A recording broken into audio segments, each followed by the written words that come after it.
Good afternoon, everyone. Myself Satyam Gupta. A very warm welcome to all the participants joining us today. At the outset, I would like to sincerely thank Sir Dr. Raj Chawla sir, the organizer of today's webinar. His continuous effort toward professional learning and knowledge sharing are truly appreciable, and we are grateful to him for giving us this valuable platform. Thank you so much, sir. I would request Sir Dr. Raj Chawla sir give the welcome address of today's speaker. Thank you, Satyam. Good afternoon, everyone. Today we are going to discuss professional opportunity for chartered accountants in brand registration and how to file this trademark application. And we have with us CA Shekhar Suman Garji. And today we will discuss trademark search and advisory, trademark application filing, reply to trademark examination reports, handling opportunities and counter statement, brand protection and IP compliance, trademark portfolio management, support to MSME and startup, representation before trademark registry, assistance in brand strategy, uh, reimbursement for trademark registration. As we all know that MSME ministry is giving 10,000 reimbursement against one trademark for eligible MSME. So these all topics will be shared by our CA Shekhar Suman Garji. So over to Satyam. Thank you so much, sir. It is an honor for us to have with us today our distinguished speaker, CA Sekhar Sumangar, sir.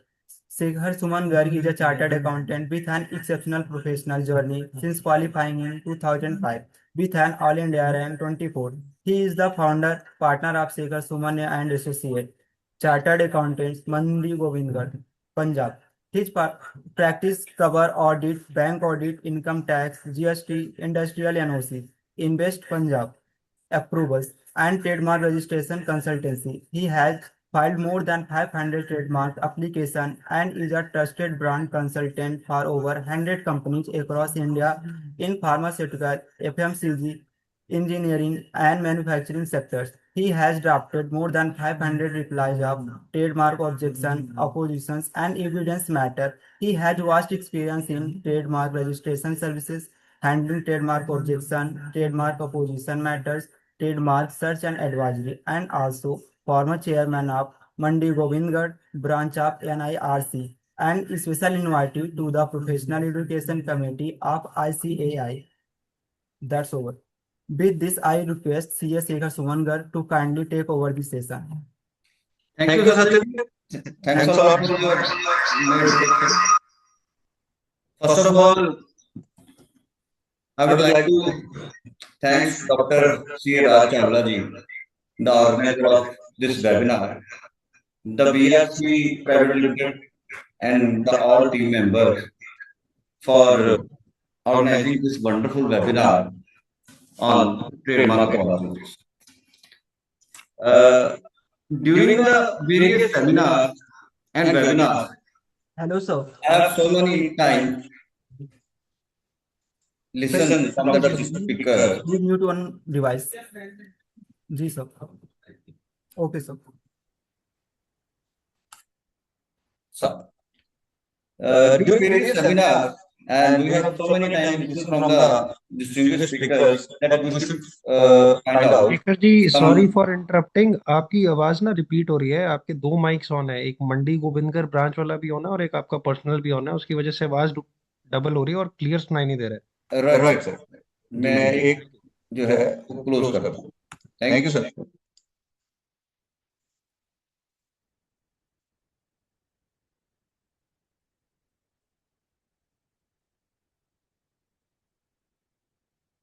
Thank you, sir. Now, sir, it is audible? Yes, perfectly audible. Please carry on. So nice.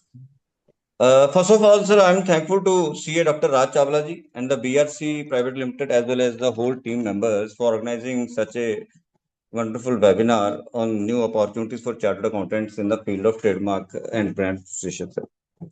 So, during various webinars and seminars, we have listened so many of our distinguished and senior speakers that we should find out some another opportunity, because day by day the audit work, our traditional work is reducing. The limit is increasing day by day. So, by taking a view, I have explored another field for our chartered accountant brothers as well as other professionals, that is trademark registration. Sir, everyone is passionate about the brands. We are surrounded with brands. Whatever we wear, we consume, we eat, and we hold, and everything from day to day nights, we are surrounded with the brands. Our pen, our mobile, and as well as the vehicle we use, footwears, everything that is we use, that is a brand. We are passionate, sir. But sir, it reflects a reputation of business as well as quality of delivery. Our commitment, it's commitment about the customers. Sir, building a brand is a very longer story. We don't know the what is the story behind the brand, how it become the brand. So this is a trademark registration process. It become very critical important. Trademark registration provides a brand a legal recognition as well as a protection, safeguarding the name, logo, tagline, brand identity, and these kind of things are protected by the trademark registration. So, first of all, we should know about the brand. What is the brand?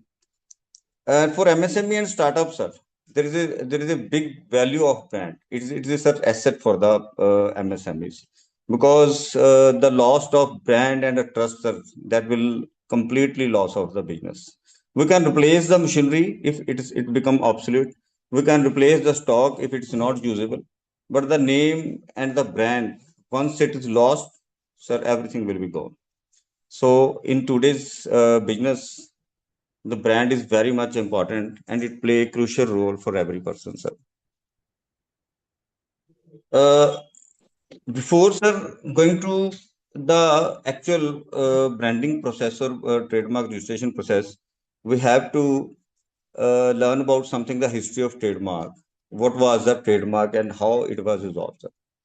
Sir, in the 18th and 19th century, when the business was coming to on large scale and goods start traveled across the cities and countries, and that case manufacturer need a way, and they want to protect their reputation as well as the goods.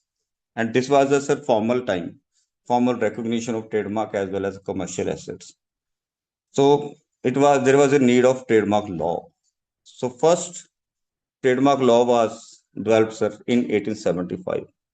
UK trademark registration act, sir, first of all ये सबसे पहला एक trademark act था, sir. It was beginning of the trademark 1875, first formal trademark registration system. Other countries जितनी भी हैं, sir, they are following these kind of laws. So they have developed the first law. And if we talk about, sir, India, अगर India की history की बात करें, so there were to different law, sir. One was sir pre independence, another was post independence. 1940 में, sir, पहला Indian जो law था trademark का, वो इनेक्ट हुआ था और वो रिप्लेस हुआ 1958 में trade and merchandise mark act के बाद. बट आफ्टर इंडिपेंडेंस ट्रेडमार्क की अभी इतनी, सर, यहाँ हमारे ना इंडिया में बहुत ज्यादा अवेयरनेस नहीं थी. तो 1999 में फाइनली जब लोगों को या इंडस्ट्री को ये फील होने लगा कि हम सबको ट्रेडमार्क जो है वो रजिस्टर करवाना चाहिए, लेना चाहिए, because there was so many disputes arise between the parties. लोग कॉपी करने लगे थे एक दूसरे के ट्रेडमार्क से ब्रांड्स. तो एट दैट टाइम जो है यहाँ पे 99 में फाइनली ट्रेडमार्क एक्ट जो है वो वर्किंग में आया. ये अलाइन हुआ, सर, इंटरनेशनल स्टैंडर्ड्स के साथ. बिकॉज ट्रेडमार्क में एक, सर, सबसे बड़ी खूबी क्या है कि हम अपना जो ब्रांड है वो एक कंट्री में नहीं, मल्टीपल कंट्रीज में रजिस्टर करा सकते हैं. क्योंकि जितनी भी एमएनसीज हैं वो एक ब्रांड लॉन्च करती हैं, वो अपनी एक सिंगल कंट्री के लिए नहीं, थ्रू आउट द वर्ल्ड वो सेम ब्रांड के ऊपर वर्किंग करती हैं. सो यहाँ पे जो ट्रेडमार्क एक्ट 1999 जो था वो अलाइन हो इंटरनेशनल स्टैंडर्ड के साथ, ठीक है, रिकॉग्नाइज किएगी. जो भी नॉन ट्रेडिशनल मार्क्स थे उनको भी उन्होंने रिकॉग्नाइज किया. अब और ये इफेक्टिव कब हुआ 99 वाला? 15 सितंबर 2003, तब ये सब जगह ये जो था इफेक्टिव हुआ. और इसमें डे बाई डे चेंजेस आते रहे एंड फाइनली इन 2007 इसके एक रूल्स इन्होंने बनाए जिसमें डिफरेंट डिफरेंट प्रोसीजर्स रजिस्ट्रेशन के, रिन्यूअल के एंड अदर जो भी जितने एडमिनिस्ट्रेटिव मैटर्स थे वो 2017 रूल्स के साथ ये सारे फॉलो होते हैं। एंड सर अगर हम बात करें इंटरनेशनल ट्रेडमार्क की, जैसे मैंने आपको पहले बताया कि जो कंट्रीज हैं, जो कंपनीज हैं, वो एक कंट्री में नहीं बल्कि मल्टीपल कंट्रीज में काम करती हैं। एमएनसीज हैं वो डिफरेंट डिफरेंट कंट्रीज में काम करती हैं। तो सबसे पहले 1883 में पेरिस ने सर एक एक्ट बनाया था, that was the foundational act, it was a international treaty. इसमें क्या था कि जितनी भी कंट्रीज इनके साथ ट्रीटी करेंगी उन सबको प्रोटेक्शन मिलेगी ट्रेडमार्क में। मतलब जो जो कंट्रीज इसमें पार्टिसिपेट करेंगी वहां की जो कंपनीज हैं, अगर वो ट्रेडमार्क के लिए अप्लाई करते हैं एक कंट्री में, तो वो डिफरेंट कंट्रीज में भी उनको प्रोटेक्शन मिलेगी, सब्जेक्ट टू कि वो वहां भी अप्लाई करें, राइट। तो it was the foundational law, सबसे पहले जो इंटरनेशनल लॉ था that was enacted 1883। And there after sir इसको इसमें फर्दर डेवलपमेंट हुई, विपो आया sir. विपो विपो is the world intellectual property organisation. ये एक ऑर्गेनाइजेशन है जो मेरिट सिस्टम के ऊपर सर वर्किंग करता है। ये इनका एक इंटरनेशनल ट्रेडमार्क सिस्टम है रजिस्ट्रेशन का। What does it mean sir? इसका मतलब ये है कि अगर आप एक सिंगल इंटरनेशनल ट्रेडमार्क फाइल करते हैं तो आप 131 कंट्रीज के अंदर उसको कवर कर सकते हैं। आपको एप्लीकेशन एक सिंगल फाइल करनी है with the fees, common fees एक पे करनी है, और जो जो मेंबर्स इस विपो के पार्टनर हैं, जो जो इनके साथ जिनकी ट्रीटी है, उन सभी कंट्रीज के अंदर आपको प्रोटेक्शन मिल सकती है, सब्जेक्ट टू कि आप वो इंटरनेशनल एप्लीकेशन फाइल करें।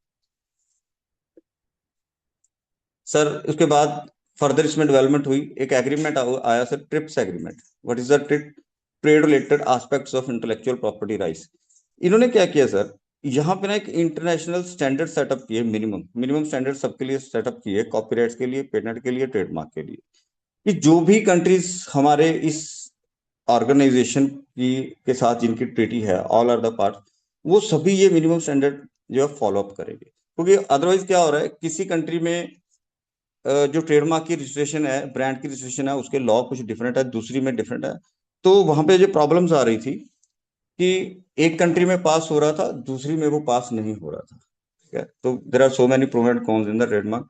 तो इसमें ये फिर एक कॉमन जहाँ पे एक प्रोटेक्शन आई कि सबको मिनिमम वो स्टैंडर्ड्स फॉलो अप करने हैं, तब तभी हम जो है डिफरेंट कंट्रीज के अंदर वो स्टैंडर्ड जो है वो प्रोटेक्शन है वो मिल पाई। So these are the international phase, कि कैसे हमने ट्रेडमार्क में जो है इंटरनेशनल कैसे फ्रेमवर्क वर्क करता है सर। चलिए सर, तो ये थोड़ी हिस्ट्री थी ट्रेडमार्क की, इंडिया में एज वेल एज इंटरनेशनली कैसे वर्किंग करते हैं। अब हम थोड़ा सा आगे स्टडी करते हैं कि ट्रेडमार्क की जो रजिस्ट्रेशन है वो कैसे वर्क करती है, who can file application in India. अगर इंडिया की बात करें, कौन पर्सन है जो अथराइज हैं ट्रेडमार्क एप्लीकेशन फाइल करने के लिए। First of all the proprietor of the trademark. जो प्रोपराइटर है वो himself sir trademark application file कर सकता है। वो प्रोपराइटर कौन हो सकता है सर? प्रोपराइटर हो सकता है, पार्टनरशिप फर्म हो सकती है, एलएलपी हो सकती है, कंपनी हो सकती है, ट्रस्ट, एओपी, एवरीवन सर, ये सबके सब प्रोपराइटर है। प्रोपराइटर का मतलब यहाँ पर सर ऑनर ऑफ ट्रेडमार्क माना जाता है, कि ये खुद से they can file the application directly without intervention of any consultant, without with the help of any consultant, तो ये खुद फाइल कर सकते हैं। So first of all, these persons are authorized. Second, sir, second कौन authorized है? The authorized representative sir, ये application file कर सकता है on the behalf of all of this. तो इसके अंदर कौन आते हैं? इसमें advocates, company secretaries, as well as any person, कोई भी person who is authorise sir, who is authorised to work as a representative for filing a trademark application. First of all sir, registered trademark agent, ये department है sir सीजीपीटी। ये साल 2 साल बाद एक exam conduct करते हैं ग्रेजुएट्स के लिए। आप वो एग्जाम में अपीयर हुई and you pass the exam and you will get the licence of trademark agent. तो इसके लिए आपको सिर्फ एक ग्रेजुएशन की क्वालिफिकेशन चाहिए, कोई लॉ, कोई सीए, कोई सीएस की रिक्वायरमेंट नहीं है। सिंपल एक ग्रेजुएट जो है वो इस एग्जाम में अपीयर हो सकते हैं और यहाँ से आप लाइसेंस ले सकते हैं वर्किंग करने के लिए। After that sir, advocates, any bar council में रजिस्टर्ड जो एनरोल्ड एडवोकेट्स हैं वो सर एंटाइटल्ड हैं to act and appear before the trademark registry. So इनको सर कोई एग्जाम फर्दर नहीं क्लियर करना पड़ता, they can directly enrol with the department, simply वो अपने डॉक्यूमेंट शेयर करेंगे उनके पास और अप्लाई करेंगे for the licence and they will get the licence. Same like that company secretary, ये भी सर सेम से on the footage of advocates, ये एनरोल जो है आईसीआई के पास, वो डिपार्टमेंट के पास अप्लाई करेंगे and they will get the licence. आज के टाइम में सर जितना मैक्सिमम काम है ये तीनों लोग कर रहे हैं, जितनी भी ट्रेडमार्क की रजिस्ट्रेशन हैं वो या तो ट्रेडमार्क एजेंट्स कर रहे हैं, एडवोकेट्स कर रहे हैं, एज वेल एज सीएस कर रहे हैं। इसमें एक सबसे बढ़िया लास्ट में एक ऑप्शन दिया है, उन्होंने ऑप्शन दिया है, that is the power of attorney hold. Any person sir, any person authorised through form TM48 sir. What is the TM48? This is the sir power of attorney, इसको एक form बोलते हैं, this is authority letter. तो आप किसी भी person को authority दे सकते हैं who will file the application on your behalf. Basically sir इसमें कंसल्टेंट्स और प्रोफेशनल्स आते हैं, हम लोग भी by taking power of attorney जो है वो फाइल कर सकते हैं। लेकिन मैंने जैसे आपको बताया कि हम लोग आज वर्किंग कर रहे हैं, आज हम स्टडी कर रहे हैं कि चार्टर्ड अकाउंटेंट्स के लिए क्या इसमें हमारे पास अपॉर्चुनिटी है। इन सब के अंदर कहीं चार्टर्ड अकाउंटेंट नहीं आ रहे। तो जैसे हमारी जो लास्ट वाली स्क्रीन थी उसमें हमने देखा कि proprietor himself can file the application.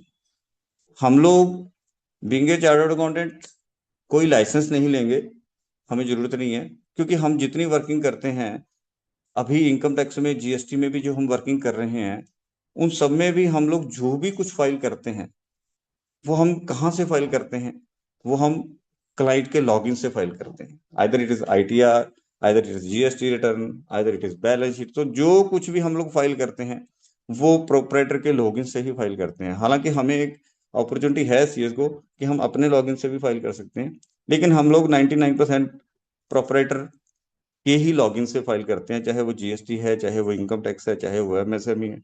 जो कुछ भी हम फाइल करते हैं वो प्रोपराइटर के लॉगिन से ही फाइल करते हैं। तो हमारे लिए अपॉर्चुनिटी क्या है कि हम जो भी एप्लीकेशन फाइल करेंगे वो प्रोपराइटर के लॉगिन से ही फाइल करेंगे, राइट। चलिए sir, let's discuss about the जो हमारा आज का मेन ट्रैक्स है, professional opportunities for chartered accountants in branch registration. These are the sir opportunities. First of all, daily trademark filing. Sir हम बात करें इंडिया में जितने भी MSMEs हैं, स्टार्टअप्स हैं, कोई भी बिजनेस स्टार्ट होता है सबसे पहले उनके पास यही क्वेश्चन होता है कि हम लोग जो लॉन्च कर रहे हैं दैट शुड बी नेम्ड। उसका कोई नेम होना चाहिए, कुछ ब्रांड होना चाहिए। शेखर सर जी, ऑन आप PPT शेयर कर रहे हैं क्या? क्योंकि हम में से किसी को विजिबल नहीं है। PPT सर विजिबल नहीं है? नहीं सर। राइट सर, मैं फिर इसको दोबारा शेयर कराऊं PPT, क्योंकि चावला जी कह रहे थे कि PPT ऑलरेडी शेयर है। नहीं सर, स्क्रीन की विजिबल नहीं है। राइट सर, मैं दोबारा शेयर कराता हूँ प्लीज।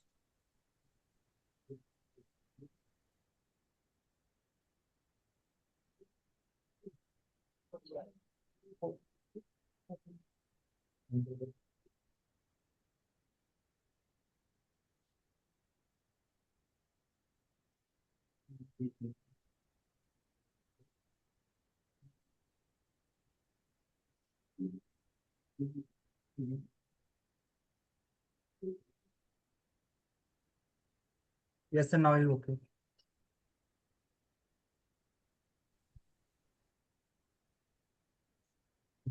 चलिए एक बार थोड़ी सी रेपिटेशन करते हैं सर। अगर मतलब विजिबल नहीं थी फ्रॉम द वेरी फर्स्ट, तो इन दैट केस मुझे लगता है कि कुछ चीजें आपके यहाँ पे जहन में, अंडरस्टैंडिंग में नहीं आई। चलिए यहां से स्टार्ट लेते हैं सर, हिस्ट्री से। फर्स्ट ऑफ ऑल थोड़ा सा 5 मिनट के लिए रेपिटेशन लेते हैं।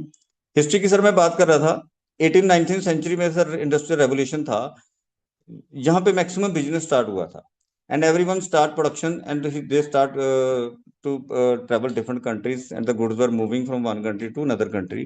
तो यहाँ पे जाके सबको रिक्वायरमेंट महसूस हुई, क्योंकि उनके जो ब्रांड से वो कॉपी होने लगे, तो वो प्रोटेक्शन जो थी वो चाहिए थी।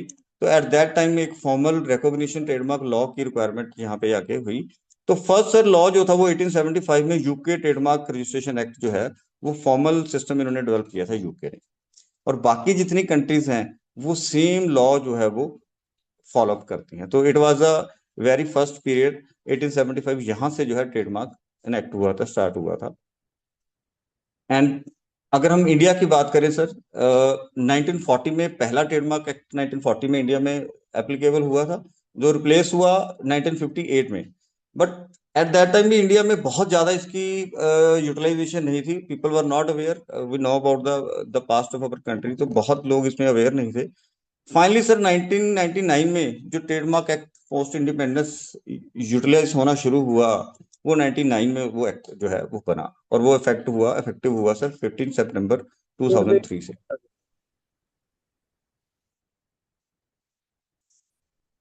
प्लीज सर, कोई क्वेरी है डॉक्टर साहब? Is there any query sir? Hello? No sir. चलिए, can I continue? Okay sir, you can continue sir. जी जी। सो सर फर्स्ट जो जो इंडियन ट्रेडमार्क की बात करें, जो राइट नाउ एप्लीकेबल है, that is the Trademark Act 99।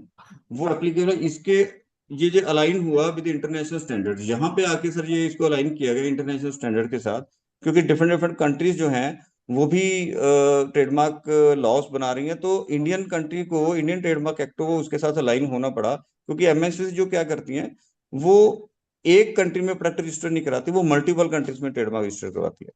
तो ये इफेक्टिव हुआ सर 15 सितंबर 2003 से। 2017 में सर कुछ इसके रूल्स में अमेंडमेंट आई, कुछ चेंजेस आए रिन्यूअल के लिए, रजिस्ट्रेशन के लिए, रेक्टिफिकेशन के लिए। और राइट नाउ ये लॉ जो है वो वर्क कर रहा है 99। इसके अंडर ही हम लोग सारे ट्रेडमार्क रजिस्टर करवाते हैं।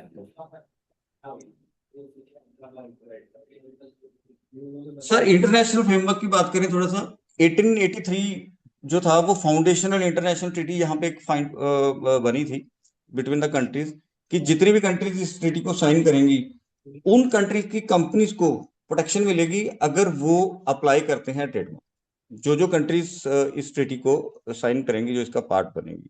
एज आफ्टर दैट सर एक विपो सिस्टम आया। विपो क्या है सर? मैड्रिड सिस्टम के ऊपर काम करता है। इसमें एक कॉमन एप्लीकेशन फाइल होती है सर डिफरेंट कंट्रीज के लिए। अगर आप ये कॉमन एप्लीकेशन फाइल करते हैं तो 131 कंट्रीज में आपको ट्रेडमार्क की प्रोटेक्शन मिलेगी अगर वो आपका सक्सेसफुली रजिस्टर्ड हो जाता है। तो ये विपो सिस्टम है, जो ये इंटरनेशनल ट्रेडमार्क सिस्टम वर्किंग कर रहा है। तो जितनी भी एमएनसीज हैं वो इसी के अंदर फाइल करती हैं। आज हमारा जो टॉपिक है वो सिर्फ हम इंडियन एप्लीकेशन के ऊपर बात करेंगे, क्योंकि एक बहुत बड़ा टॉपिक है। ये किसी नेक्स्ट अगर सेशन में मौका मिला तो हम इंटरनेशनल ट्रेडमार्क्स के ऊपर भी बात करेंगे। बहुत बड़ी अपॉर्चुनिटी है अगर हम इसके अंदर वर्किंग करते हैं। Right sir?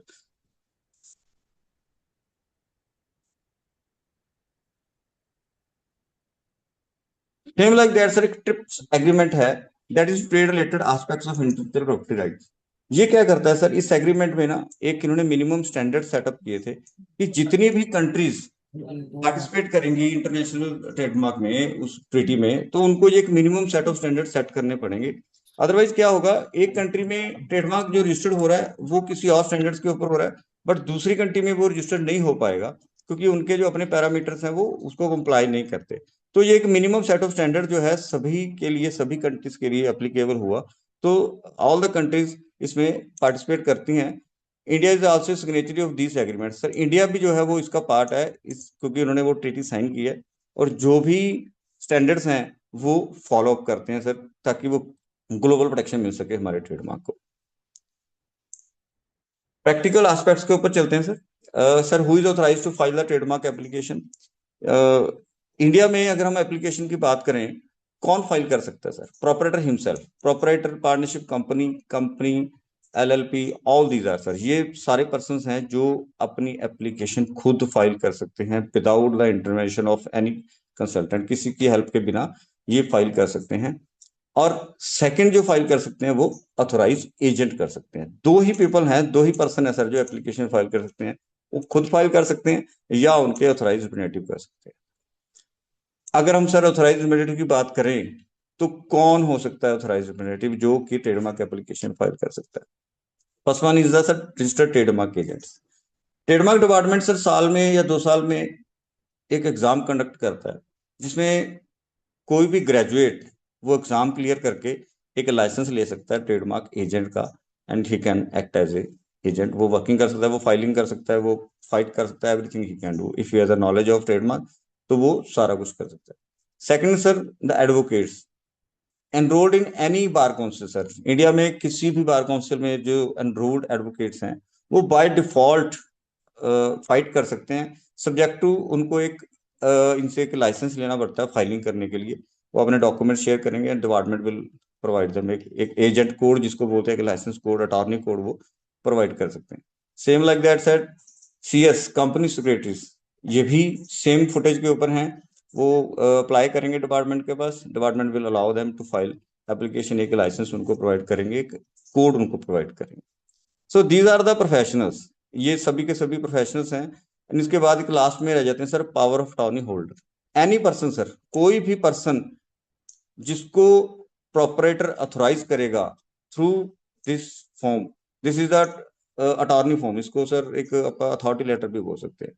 इसके माध्यम से जिसको भी अलाउ करेगा प्रोपरेटर, वो भी ट्रेडमार्क एप्लीकेशन फाइल कर सकता है, मतलब अपने एम्प्लॉई को, अपने किसी पर्सन को भी वो अलाउ कर सकता है and he can file the application on the behalf of proprietor. तो चार्टर्ड अकाउंटेंट सर इसमें कहीं नहीं है, बिकॉज ISI अभी जो ICAI है वो अलाउ नहीं कर रही यहाँ पे हमें कोई लाइसेंस लेने के लिए। मैंने इंस्टीट्यूट को कई बार लेटर लिखा है।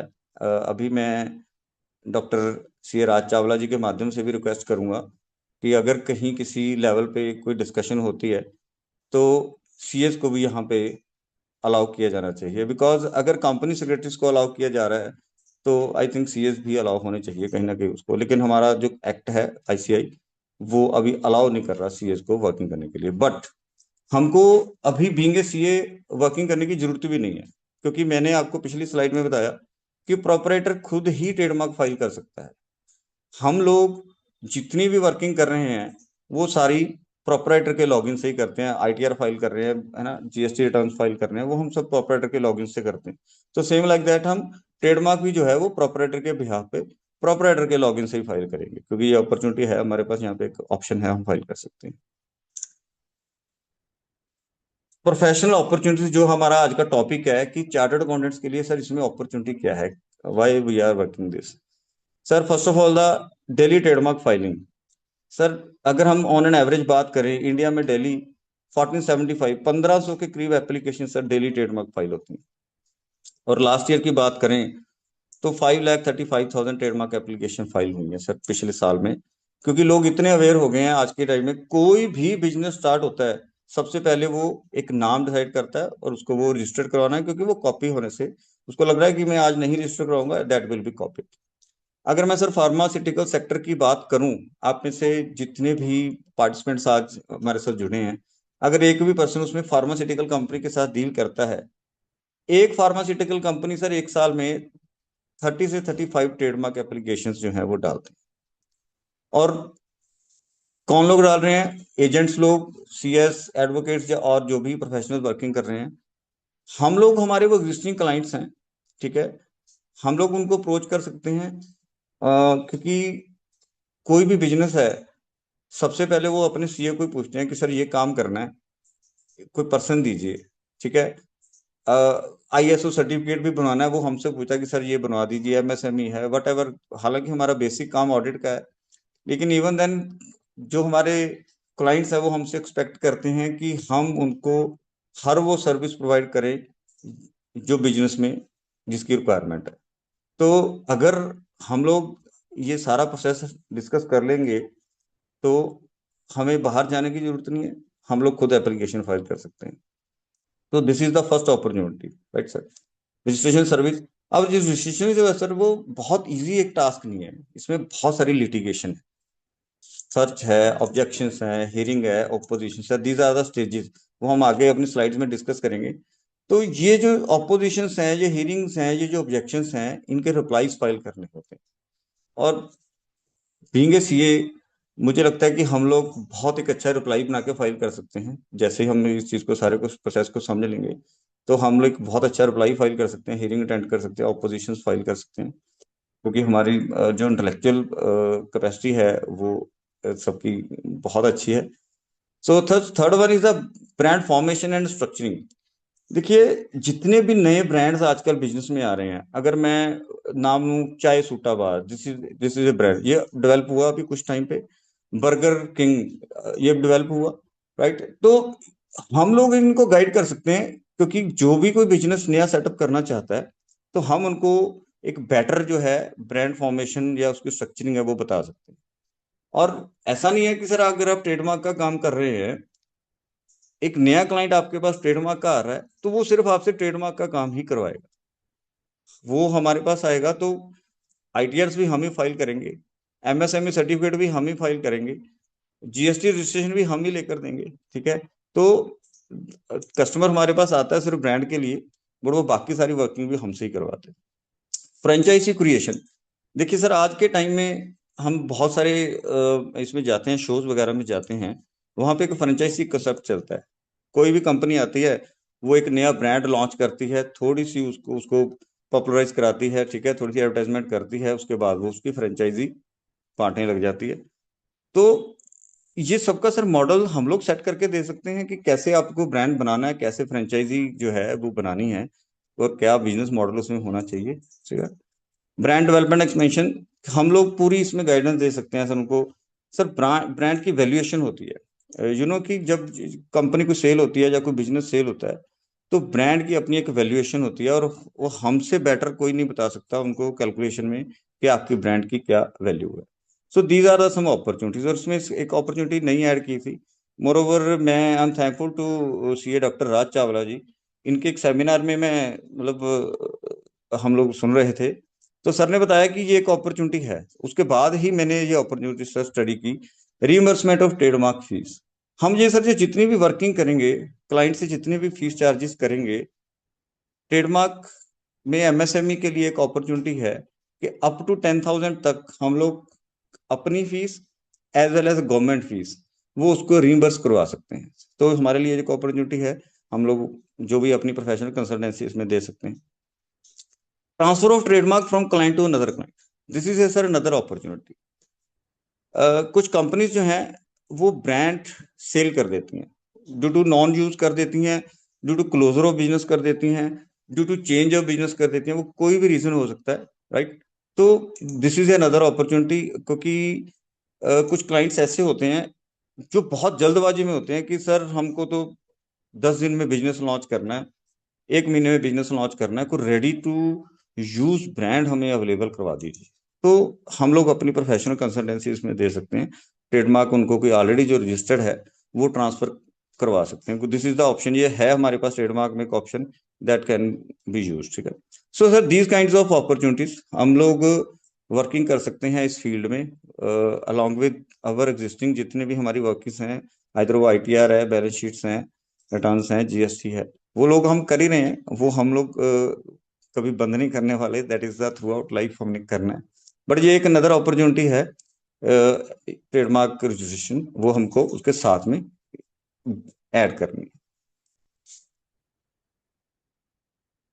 चलिए प्रैक्टिकल थोड़ा एस्पेक्ट में चलते हैं सर, कि ट्रेडमार्क रजिस्ट्रेशन प्रोसेस क्या है इंडिया में। अगर हम ट्रेडमार्क रजिस्ट्रेशन की बात करें तो क्या प्रोसेस है, यहां से शुरू होती है सर। यहाँ से टीएम से शुरू होके आर तक हमको जाना है। ये बहुत एक लंबा सफर है टीएम से आर तक जाने का। One by one step sir study करते हैं, डिस्कस करते हैं, फिर प्रैक्टिकल में जाएंगे। एक एप्लीकेशन हम लोग फाइल करेंगे, मैं ऑनलाइन एक एप्लीकेशन फाइल करूंगा, आपको पूरे उसमें कॉन्सेप्ट क्लियर हो जाएगा। चलिए sir, very first is the trademark filing and examination. इसमें क्या है सर, ट्रेडमार्क सर्च सर। ये आगे मैं प्रैक्टिकल स्लाइड में दिखाऊंगा कि ट्रेडमार्क को सर सर्च करना होता है। जब भी हमारे पास कोई क्लाइंट आता है, सबसे पहले उसका क्वेश्चन होता है कि सर ये ट्रेडमार्क हम रजिस्टर कराना चाहते हैं। तो हम लोगों को ये सर्च करना पड़ता है कि ऑलरेडी वो ट्रेडमार्क रजिस्टर्ड ना हो, बिकॉज हम किसी का ट्रेडमार्क कॉपी नहीं कर सकते। ट्रेडमार्क प्रोटेक्शन का मीनिंग ही यही है कि आपको अपना एक यूनिक नेम ब्रांड बनाना है, आपको किसी का ट्रेडमार्क कॉपी नहीं करना। तो ट्रेडमार्क सर्च सबसे पहली हमारी यहाँ पे सर्विस है। हमको चेक करना है कि ट्रेडमार्क जो है वो ऑलरेडी रजिस्टर्ड नहीं होना चाहिए। हमको सजेस्ट करना है, अगर वो ऑलरेडी रजिस्टर्ड है देन वी विल सजेस्ट कि आप इसको चेंज कीजिए, इसमें कुछ एडिशन कीजिए, कुछ डिलीशन कीजिए नेम में, वट एवर वो जो नेम रखना चाहते हैं। सर एप्लीकेशन फाइल करेंगे, टीएम एक फॉर्म है जिसके थ्रू एप्लीकेशन फाइल करते हैं। एप्लीकेशन जैसी फाइल हो जाएगी, इसको एक नंबर लॉट हो जाएगा सर। ठीक है। और जैसे नंबर लॉट हो जाता है, आप इसकी फीस वगैरह पे कर देते हैं, you can use a sir symbol. यहाँ पे टीएम जो है वो आप यूज करना स्टार्ट कर सकते हैं। क्वेश्चन होता है हमारे पास जब भी कोई क्लाइंट आता है कि सर कितना टाइम लगेगा ट्रेडमार्क रजिस्टर्ड होने को, मैं कब यूज कर पाऊंगा। सो ये सर जो जैसे ही आपने एप्लीकेशन फाइल कर दी, अगर आप एक दिन में एप्लीकेशन फाइल कर देते हैं so same day we can use, हम टीएम लगा के उसको यूज कर सकते हैं। और जब तक ये रजिस्टर नहीं हो जाता हम इसको एज ए टीएम ही यूज करेंगे। चलिए स्टेप क्या है sir next, examination by the department. जैसे ही हम एप्लीकेशन फाइल करेंगे ट्रेडमार्क डिपार्टमेंट एग्जामिन करेगा। एग्जामिन सर क्या करेगा, वो एग्जामिन करेगा सिमिलैरिटी, और क्या वो डिस्क्रिप्टिव है और क्या वो सिमिलर है। ये दो वर्ड्स हैं, आगे किसी स्लाइड में आएंगे। तो डिपार्टमेंट इसको एग्जामिन करता है। एग्जामिन करने के बाद अगर डिपार्टमेंट को लगता है कि आपने किसी का कॉपी किया है या आपका जो ट्रेडमार्क है वो सिमिलर है, वो ऑब्जेक्शन रेज करेगा सर। और अगर डिपार्टमेंट को लगता है कि नहीं, यू आर क्लीन, आपने कोई कॉपी नहीं किया and everything is fine, then there will be no objection. तो उसको एग्जामिनेशन रिपोर्ट कहते हैं, वो डिपार्टमेंट इशू करता है। अगर डिपार्टमेंट नो ऑब्जेक्शन फाइल कर देता है, मतलब इसमें कोई आपका ऑब्जेक्शन नहीं लगा रहा, इन दैट केस वो इसको एक्सेप्ट कर लेगा। एक्सेप्ट मीन्स डिपार्टमेंट कह रहा है कि ठीक है जी, everything is fine, application is fine, fees is complete, so your application has been accepted. तो सबसे पहला स्टेप जो है वो सर ट्रेडमार्क में यही है, एप्लीकेशन फाइल करने के बाद accepted by the department. Department इसको जर्नल में पब्लिश कर देता है सर। गैजेट है डिपार्टमेंट का, एक ऑफिशियल गैजेट है। वो एवरी वीक जो है वो प्रिंट होता है, उसमें जितने भी एक वीक के ट्रेडमार्क एक्सेप्ट होते हैं वो सारे उस जर्नल में प्रिंट कर देते हैं, that we have accepted this trademark, वो सारा उसमें एक्सेप्ट कर देते हैं। अब यहां तक सर कोई प्रॉब्लम नहीं है, ट्रेडमार्क एक्सेप्ट हो गया। एक्सेप्ट करने के बाद जब हम बात कर रहे हैं कि वो जर्नल में पब्लिश कर देते हैं, उसका मोटिव क्या है जर्नल में पब्लिश करने का? वो मोटिव है पब्लिक को अवेयरनेस देने का। वो 4 मंथ्स के लिए पब्लिश करते हैं और अपॉर्चुनिटी देते हैं सामने वाले किसी भी पर्सन को कि हम लोग ये ट्रेडमार्क एक्सेप्ट कर रहे हैं। अगर आपका कोई ऑब्जेक्शन है, आपको लगता है कि आपका ट्रेडमार्क कॉपी किया है, then you have the opportunity, आप उसको अपोज कीजिए। This is the opposition sir. Department ने एक्सेप्ट कर लिया, डिपार्टमेंट की तरफ से कोई प्रॉब्लम नहीं है, बट पब्लिक को 4 मंथ्स के लिए टाइम दिया जाता है कि आप अगर इसको अपोज करना चाहें तो अपोज कर सकते हैं।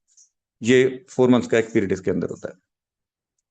चलिए, अगर तो सर कोई ओपोजिशन फाइल नहीं होती, नो ओपोजिशन, 4 महीने में कोई ओपोजिशन नहीं आई, तो कुछ नहीं होगा। आफ्टर 4 मंथ्स आपका ट्रेडमार्क जो है वो रजिस्टर्ड हो जाएगा and you will get the certificate. यहाँ पे आके चैप्टर क्लोज हो जाएगा। लेकिन 90% केसेस में ऐसा नहीं होता सर।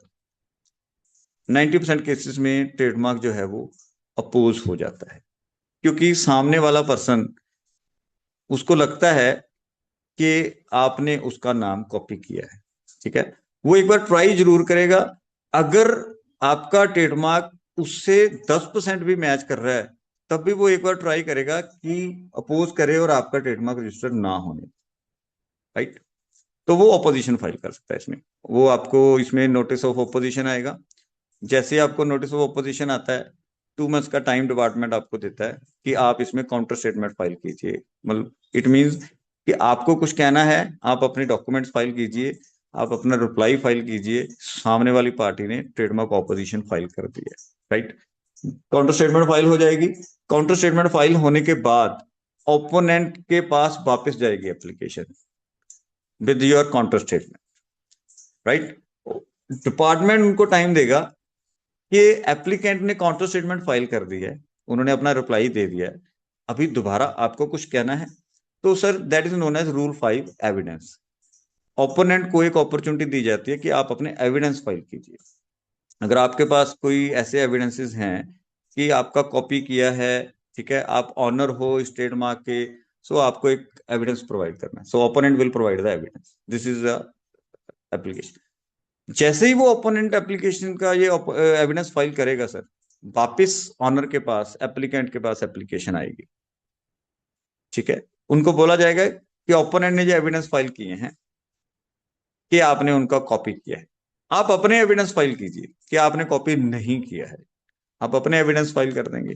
आप फाइल करेंगे कि सर मैंने सर्च किया था प्रॉपरली, मैंने, ये मेरी सर्च रिपोर्ट है, ठीक है, ये एट दैट टाइम एग्जिस्ट नहीं था, वट एवर जो भी आपकी वर्डिंग है वो फाइल करेंगे।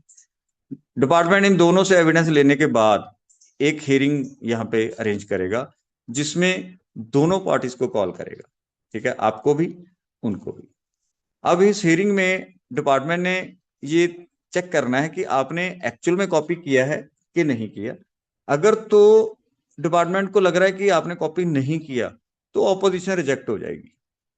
ऑपोजिशन रिजेक्ट हो जाएगी, आपका ट्रेडमार्क रजिस्टर्ड हो जाएगा। और अगर उस हियरिंग के अंदर ये प्रूव हो जाता है कि आपने किसी का कॉपी किया है और आपके एविडेंसेस वीक हैं, तो वो ऑपोजिशन अपहेल्ड हो जाती है। इट मीन उनका ऑपोजिशन एक्सेप्ट हो गई और आपका जो ट्रेडमार्क है वो कैंसिल हो जाएगा। So this is the process, ठीक है, ये हो जाएगा। यहां से फाइल करते करते, ऑपोजिशन को फेस करते करते 2 से 2.5 साल सर इसमें मिनिमम लग जाते हैं, ठीक है। और ये प्रोफेशनल अपॉर्चुनिटीज है हमारे लिए, फाइल करना, एग्जामिनेशन रिपोर्ट फाइल करना, उसका रिप्लाई फाइल करना, ऑपोजिशन फाइल करना, ऑपोजिशन की काउंटर स्टेटमेंट फाइल करना, ये सारे काम हम लोगों ने करने होते हैं। बीइंग ए प्रोफेशनल ये सारी सर्विसेज हम प्रोवाइड करते हैं। एविडेंस फाइल करना, यहाँ पे एविडेंस फाइल करना, सो ये सारी अपॉर्चुनिटीज हैं हमारे लिए, हम लोग ये प्रोसेस करते हैं। चलिए, अब मान लेते हैं सर कि ये सारा कुछ होने के बाद आपका ट्रेडमार्क रजिस्टर्ड हो जाता है, एवरीथिंग हमने ये क्लियर कर लिए सारे जितने भी स्टेप्स थे, तो वो ट्रेडमार्क 10 साल के लिए रजिस्टर्ड हो जाएगा। आफ्टर 10 ईयर्स उसकी रिन्यूअल होगी, राइट, ये 10 ईयर्स के लिए वैलिड होता है। 10 साल बाद आप सिंपली रिन्यूअल फाइल कर देंगे। अगर आप यूज नहीं कर रहे, रिन्यूअल फाइल नहीं करते, वो कैंसिल हो जाता है। तो दीज आर द स्टेप्स, लेकिन 90% केसेस में रिन्यूअल हो जाती है, क्योंकि जो कंसल्टेंट्स हैं वो खुद ही मतलब वो क्लाइंट को इन्फॉर्म कर देते हैं कि ये आपकी रिन्यूअल ड्यू है। इसमें मोर ओवर डिपार्टमेंट भी इसमें 2-3 बार मेल करता है, नोटिस जारी करता है, तो ये रजिस्ट्रेशन हो जाती है सारी renewal. So sir this is the whole trademark process कि कैसे हम लोग एप्लीकेशन फाइल करते हैं। अब वन बाई वन इसके अंदर ये सारे स्टेप्स हैं, हमको फॉलोअप करने हैं। जब आप इसमें एक्चुअल वर्किंग में आ जाएंगे और 3-4 आप ऑब्जेक्शंस देख लोगे, काउंटर स्टेटमेंट देख लोगे, तो उसमें बहुत आपको ये इसमें गेन हो जाएगा। चलिए, थोड़ा सा अब प्रैक्टिकल जो हम डिस्कस करके आए हैं इसके अंदर कि कैसे कैसे हम लोग, क्या क्या स्टेप्स हैं, क्या क्या प्रोसेस हैं। इसमें सर मैं एक थोड़ा सा being a consultant point of view भी बताऊंगा कि हमारे लिए अपॉर्चुनिटी कहाँ पे कैसे है, ठीक है। ट्रेडमार्क सर्च जैसे जो हम सर्च करते हैं, इसमें गवर्नमेंट फीस सर कोई फीस नहीं है। इसमें सर्च आप साइट पे जाएंगे, गवर्नमेंट की जो ऑफिशियल वेबसाइट है ट्रेडमार्क की, ट्रेडमार्क सर्च में, वहां पे आप सर्च करेंगे। मैं वो आगे दिखाऊंगा कैसे सर्च करेंगे। इसकी फीस कुछ नहीं है। प्रोफेशनल फीस आप इसमें चार्ज कर भी सकते हैं। अदरवाइज अगर आप एप्लीकेशन फाइल करने ही वाले हैं तो that can be included in the whole consultation. Otherwise आप इसकी प्रोफेशनल फीस नहीं भी चार्ज करेंगे तो कोई खास बात नहीं है। सर सर्च हो जाती है, सर्च करने के बाद आप इसकी एप्लीकेशन फाइल करेंगे। एप्लीकेशन के लिए सर फीस है, गवर्नमेंट फीस जो है वो वैसे तो बाय डिफॉल्ट 9,000 फॉर एवरी एप्लीकेट, लेकिन एमएसएमईज, इंडिविजुअल्स एंड स्टार्टअप्स, उनके लिए इसमें 4,500 की एग्जाम्पशन है, यानी उनको यहाँ पे 4,500 का बेनिफिट मिल जाता है। अदरवाइज वो 9,000। If you are not MSME then it is 9,000, right. ये गवर्नमेंट फीस है। इसमें आप प्रोफेशनल फीस चार्ज कर सकते हैं as per your convenience, 4 to 6,000 whatever. जैसी ही एप्लीकेशन फाइल होती है, मैंने आपको पिछले स्टेप में बताया कि यहाँ पे एक एग्जामिनेशन रिपोर्ट इश्यू होगी डिपार्टमेंट से, राइट। गवर्नमेंट फीस उसकी कुछ नहीं है, लेकिन आप लोग उसका जो रिप्लाई फाइल कर सकते हैं वो आप you can charge as per your convenience. तो मिनिमम ये 3 to 5,000 फीस इसमें आप चार्ज कर सकते हैं, जो ठीक है। एग्जामिनेशन के ऑब्जेक्शंस फाइल हो जाएंगे। आफ्टर दैट सर हियरिंग भी हो सकती है। अच्छा, हम लोग यहाँ पे स्टडी कर रहे थे कि आप जो है रिप्लाई फाइल कर देंगे एग्जामिनेशन का, अगर आपकी एग्जामिनेशन हो जाता है उसका रिप्लाई फाइल कर देंगे, तो समटाइम डिपार्टमेंट आपके रिप्लाई से ही कन्विंस हो जाता है और आपका ऑब्जेक्शन रिमूव कर देता है। और समटाइम वो कन्विंस नहीं होते, ठीक है। आपने रिप्लाई फाइल कर दिया but department is not still convince, वो आपको एक हियरिंग दे सकता है इसमें कि जो कुछ आपने रिप्लाई में आपने रिटर्न में दिया है आप यहाँ पे वर्बली एक्सप्लेन कीजिए। तो ये भी इसमें हो जाता है। तो this is also another professional opportunity, आप अटेंड कर सकते हैं on the behalf of client if you are authorised. Trademark publish हो जाएगा। उसके बाद ऑपोजिशन की स्टेज मैंने डिस्कस की थी कि सामने वाली पार्टी को, पब्लिक को ऑपोजिशन फाइल करने के लिए यहाँ पे टाइम मिलता है 4 months का। अगर ऑपोजिशन फाइल हो जाती है then you have to file the counter statement. ठीक है, ये आप काउंटर फाइल स्टेट करेंगे, इसकी भी आप यहाँ पे फीस चार्ज कर सकते हैं एज पर योर कन्वीनियंस। तो ऑपोजिशन हो जाएगी, रूल 45 है, रूल 46 है, ये सारे एविडेंसेस फाइल करने हैं, तो वन बाई वन करके ये आप इसमें फाइलिंग कर सकते हैं। And this is the opportunity for everyone. तो जब तक ट्रेडमार्क रजिस्टर्ड नहीं हो जाता, there are different steps and you can provide your services at every step. हर एक स्टेप के ऊपर आप अपनी सर्विस प्रोवाइड कर सकते हैं। फाइनली अगर ट्रेडमार्क रजिस्ट्रेशन हो जाती है, नेक्स्ट अपॉर्चुनिटी हमने डिस्कस की थी रीइंबर्समेंट ऑफ फीस। गवर्नमेंट ने एमएसएमईज के लिए उनको बूस्ट करने के लिए एक स्कीम दे रखी है, जिसमें आप लोग जो है अप्लाई कर सकते हैं इसको। अप्लाई करने के लिए जो भी आप प्रोफेशनल फीस उसमें कुछ लेना चाहें वो ले सकते हैं। 10,000 तक जो है रीइंबर्समेंट मिल सकते हैं। तो ये सारी प्रोसेस है इंडिया में ट्रेडमार्क को फाइल करने के लिए। सर कोई क्वेरी है यहाँ तक किसी की? तो हम अदरवाइज हम आगे इसको डिस्कस करेंगे। Any query sir? Yes, sir. Query in chat box, sir. Susangar is asking how we go for hearing when application from client login. How will attend hearing? जी सर। राइट सर, मैंने आपको sir यहाँ पे बताया था कि application जो proprietor है वो खुद फाइल कर सकता है, लेकिन उसके साथ में यहाँ पे एक पावर ऑफ टर्नी मैंने आपकी बताई थी कि any person who is authorised, अगर वो प्रोपरेटर आपको ऑथराइज करता है, you can attend the hearing on the behalf of that client if you are authorised sir. Right?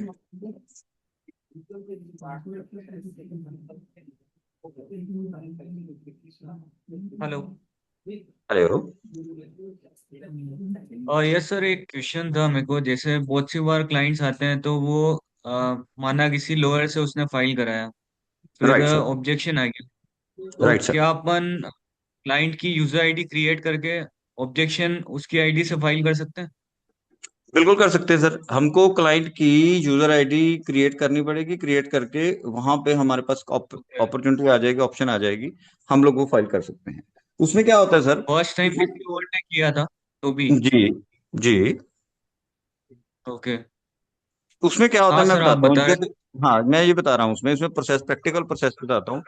जब भी कोई कंसल्टेंट चेंज होता है, मान लीजिए मैंने ट्रेडमार्क एप्लीकेशन फाइल की थी और customer is not satisfied with me, वो किसी दूसरे कंसल्टेंट के पास चले जाते हैं, ठीक है? अब जी उनको जी सर। उनको एक अथॉरिटी लेटर प्रोवाइड करना पड़ेगा, दैट इज TM48 जो मैं बात कर रहा हूँ। और वो अथॉरिटी लेटर जब वो प्रोवाइड करेंगे, उस कंसल्टेंट को वो अथॉरिटी लेटर फाइल करना पड़ेगा with the department, right? Okay with all the details कि ये मेरे को ऑथराइज कर दिया है, and I will file all the replies and objections जो भी हैं, I will file now onwards from the behalf of that client. तो उसमें आप वो एप्लीकेशन नंबर वगैरह उसका देंगे पुराना, तो यू विल बी ऑथराइज। वो कोई इसको आप चाहे 10 बार चेंज कर सकते हैं। Attorney can be change any number of times. आज आप किसी के पास हैं। फर्स्ट टाइम फर्स्ट टाइम किसी अटॉर्नी से फाइल कराया और सेकंड टाइम वो हम्म, खुद ही कर रहा है भाई? हाँ खुद, हाँ तो वो खुद का एक अथॉरिटी लेटर फाइल कर देगा कि मैं जो है वो खुद फाइल करना चाहता हूँ। तो डिपार्टमेंट के पास इसकी एक चार्जेस होते हैं, अप्रोक्सीमेटली अराउंड 900 चार्जेस होते हैं। वो अपना ही एक authority yes letter yes. File कर देगा डिपार्टमेंट के पास। आफ्टर दैट वो सारी जो है खुद वो उसमें कर सकता है। वैसे ऐसा होता नहीं है कि जो प्रोपराइटर है वो खुद सारा कुछ हियरिंग वगैरह अटेंड करे या एप्लीकेशन फाइल करे, क्योंकि ही इज नॉट सब well versed with the proprietor नहीं लॉज। कर रहा है सर, कर तो अपन ही फाइल रहे हैं, बट अक्कर, हाँ लाइक बिल्कुल क्योंकि ठीक है, अपन बिल्कुल ठीक ऑथोराइज है। नहीं है। हाँ ऑथराइज नहीं है तो आपको क्लाइंट के लॉगिन से फाइल करना है, ठीक है? आप उसका उसका ही एक अपना अटॉर्नी एक अथॉरिटी लेटर फाइल कर देंगे डिपार्टमेंट के पास okay with the application details की ये एप्लीकेशन हैं। एक 900 की फीस उसमें लगेगी, वो आप डिपॉजिट करवाएंगे साथ में। तो वो उसके बाद जो क्या होता है ना, इसकी जितनी भी कोरस्पोंडेंस है वो ओके। डिपार्टमेंट बेसिकली उसको भेजता है जिसने एप्लीकेशन फाइल की होती है, ठीक है? यस। आपको रेगुलरली वो लॉगिन करके देखना पड़ेगा, या आपको पहले से अपने मतलब हम लोग तो क्या सजेस्ट करते हैं 90% केसेस के अंदर कि ऑलवेज क्लाइंट की मेल आईडी डालनी चाहिए। जैसे हम लोग अपने प्रोफेशन में भी देखते हैं, हम लोग अपनी मेल आईडी और मोबाइल नंबर नहीं डालना चाहते या डालते क्लाइंट की डालते हैं। तो अगर तो क्लाइंट की मेल आईडी उसमें डली हुई है at the time of application, फिर तो सारी कॉरस्पॉन्डेंस क्लाइंट के पास ही जाएगी। और अगर किसी कंसल्टेंट की मेल आईडी डली है तो वो उनके पास जाती है। ठीक है, आपको सिंपली क्या करना है, एक उसमें लेटर फाइल करना है, जिसकी मैं बात कर रहा हूँ अटॉर्नी, ये आपको फाइल करनी है। उसमें आप अपनी सारी डिटेल्स मेंशन कर देंगे, मोबाइल नंबर, मेल आईडी वगैरह। तो आफ्टर दैट जब वो फाइल हो जाएगा तो नेक्स्ट आपको उसकी सारी कॉरस्पॉन्डेंस आने लगेगी। Okay sir, thank you. Okay sir. Sir, Ankit Agarwal is asking, if we जी have a sir. trademark registered with us, how do we get to know of new applications which might be similar to our trademark and we can file for objection of right same? Sir, right. Ji.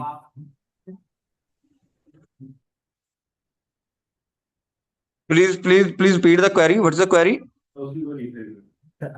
If we have a trademark registered with us, how do we get to know of new applications which might be similar to our trademark? Right, sir. There is a complete process of searching trademark. We will go in the next slide. I will let you know कि कैसे उसको search करेंगे sir. Right, so we have to identify sir, we have to search. हमको वो check करना पड़ेगा कि वो ऑलरेडी सिमिलर नहीं है। डिपार्टमेंट ने एक साइट में हमारे पास एक ऑप्शन दे रखी है जिसमें हम जाके वो उसको सर्च कर सकते हैं। वो मैं आगे एक स्लाइड में आपको अभी अभी शो करूंगा कि कैसे कर सकते हैं। राइट सर, चले सर, चले आगे चले। जी sir. Now sir practical aspect के ऊपर चलते हैं। How to file trademark application in India sir. Sir first of all sir we have to identify the trademark. जो ट्रेडमार्क है वो डिफरेंट डिफरेंट काइंड्स के होते हैं सर। वो वर्ड में भी फाइल हो सकता है, यानी कि आप सिर्फ नाम फाइल करना चाहते हैं। वो लोगो में भी फाइल हो सकता है, उसमें आप इमेज फाइल करते हैं। कॉम्बिनेशन में भी फाइल होता है, आप वर्ड प्लस लोगो दोनों फाइल कर सकते हैं। तो first of all sir we have to identify. अब जब हम ट्रेडमार्क आइडेंटिफाई कर रहे हैं उसमें सर हमको एक दो चीजों का ध्यान रखना है। First of all sir it should be descriptive, यानी कि वो डिस्क्रिप्टिव नहीं होना चाहिए। कोई भी जो प्रोडक्ट है उसको वो डिस्क्राइब नहीं करता होना चाहिए। फॉर एग्जांपल सर अगर हम शूज की बात करें, अब शूज के लिए शू जो वर्ड है वो कभी भी ट्रेडमार्क नहीं होगा क्योंकि वो इसको डिस्क्राइब कर रहा है। राइट, तो शू जो वर्ड है वो शूज के लिए ट्रेडमार्क नहीं हो सकता। उसको आप कंप्यूटर के लिए ट्रेडमार्क करना चाहें वो कर सकता है क्योंकि शूज का कंप्यूटर के साथ कोई कनेक्शन नहीं है। राइट, तो एज इट इज अगर हम स्वीट की बात करें, शुगर के लिए सर स्वीट वर्ड जो है वो ट्रेडमार्क नहीं हो सकता। राइट, अब एप्पल की बात करें, एप्पल जो है वो एप्पल के लिए तो फाइल नहीं हो सकता, लेकिन एप्पल मोबाइल के लिए फाइल हो सकता है। यानी कि वो प्रोडक्ट को डिस्क्राइब नहीं करता होना चाहिए। हमें इस बात का ध्यान रखना है। जो भी हम ट्रेडमार्क का नाम रखेंगे first of all that should be unique. वो यूनिक होना चाहिए, अपने आप में वो डिस्क्राइब नहीं किसी को करते होना चाहिए। तो ये कुछ एक दो चीजें हैं, ये मैंने पूरी स्लाइड में अंदर कवर कर रखी हैं, है ना। तो वो जैसे एप्पल की मैं बात कर रहा हूँ, अब एप्पल का कंप्यूटर के साथ कोई कनेक्शन नहीं है तो ये ट्रेडमार्क हो जाएगा, कोई प्रॉब्लम नहीं है। लेकिन अगर आप लैपटॉप वर्ड का ट्रेडमार्क करवाना चाहें और लैपटॉप ही आपका प्रोडक्ट है तो वो कभी भी ट्रेडमार्क नहीं होगा। तो it should not describe the product, तो ये होना नहीं चाहिए फर्स्ट ऑफ ऑल।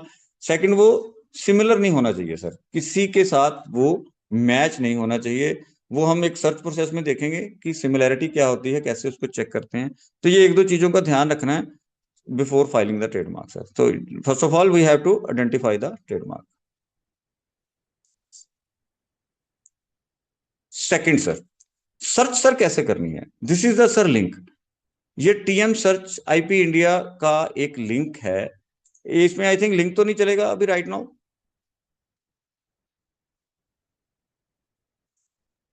ये लिंक है सर, इसके ऊपर आप सर्च कर सकते हैं। इसको हम प्रैक्टिकल फॉर्म में लेके जाएं। मैं इसको अभी सर्च करा देता हूं।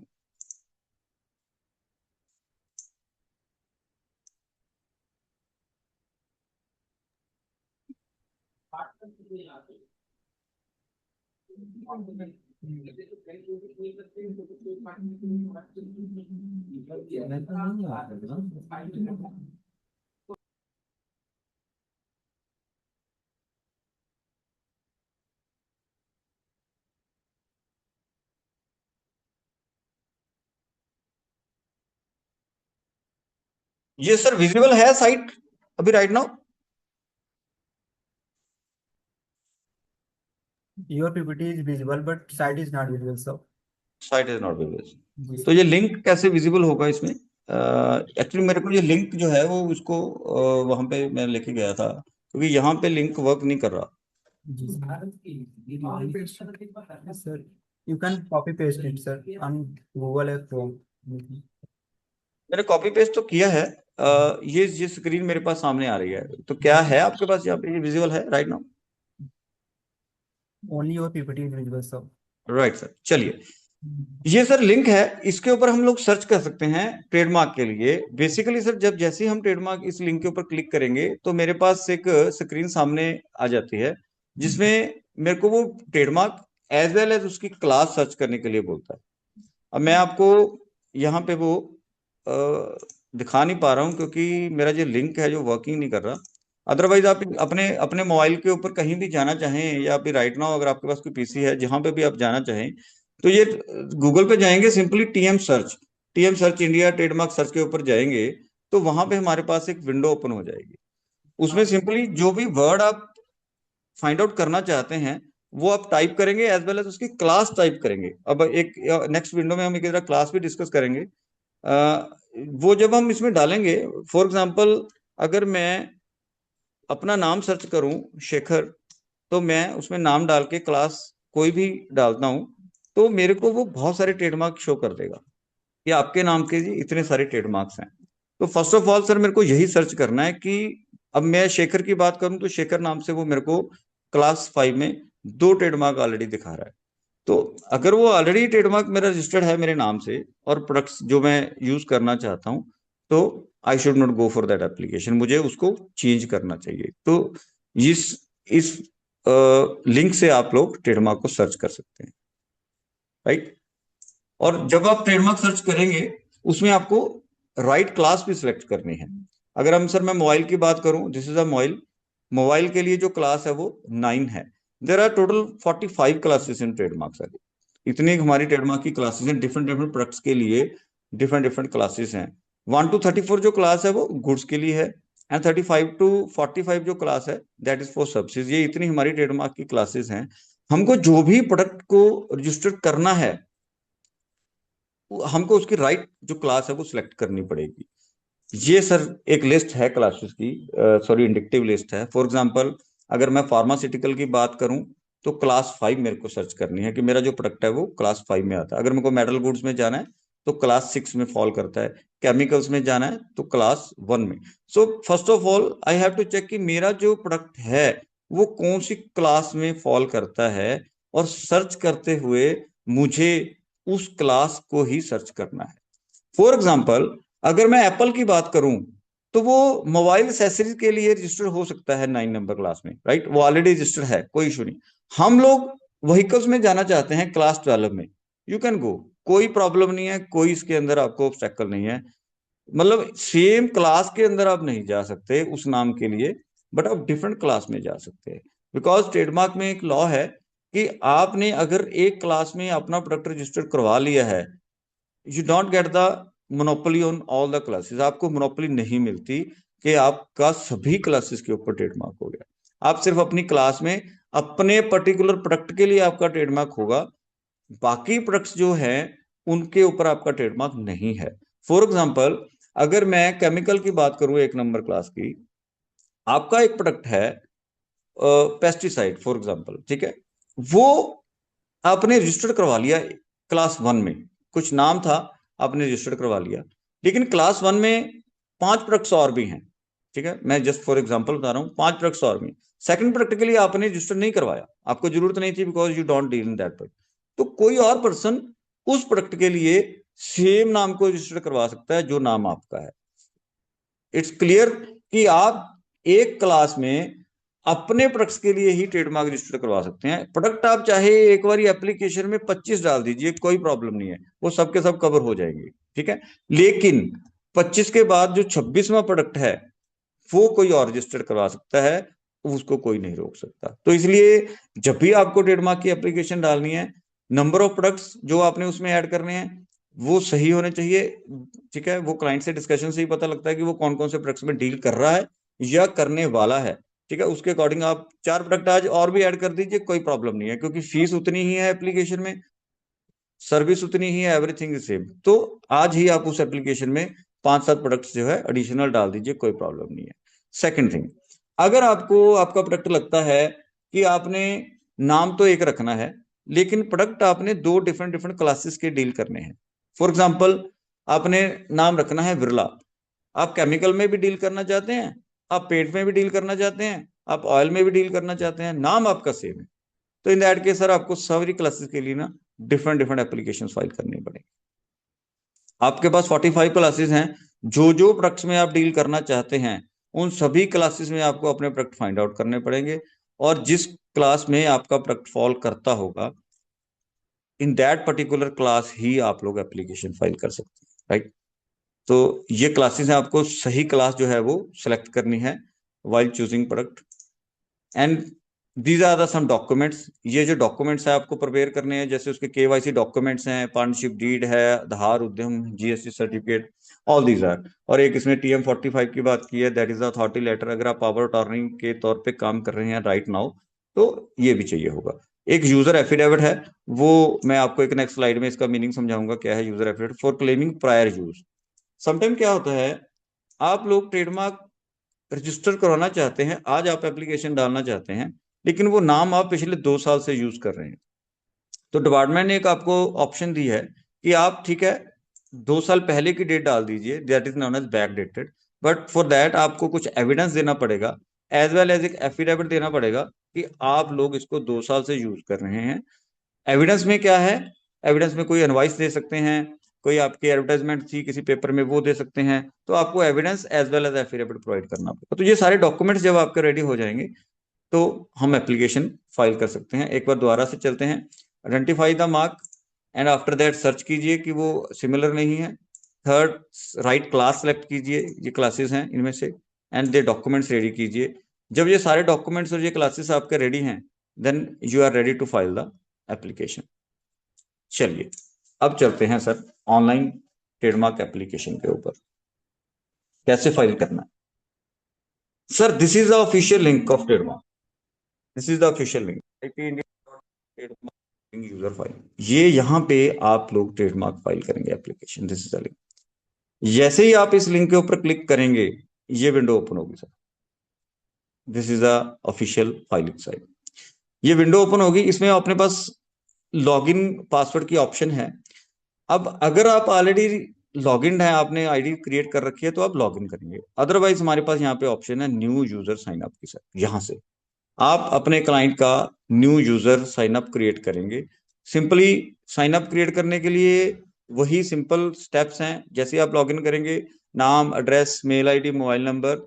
और एक बात है इसमें आपको मैं क्लियर करना चाहूंगा, जो ट्रेडमार्क एप्लीकेशन है वो डिजिटल सिग्नेचर के साथ ही फाइल हो सकती है, राइट। तो जैसे ही हम साइन अप करेंगे, सारे डॉक्यूमेंट्स उसके केवाईसी अपलोड करेंगे या नाम वगैरह, तो डिजिटल सिग्नेचर भी उसमें साथ ही हमको रजिस्टर करना पड़ेगा, राइट।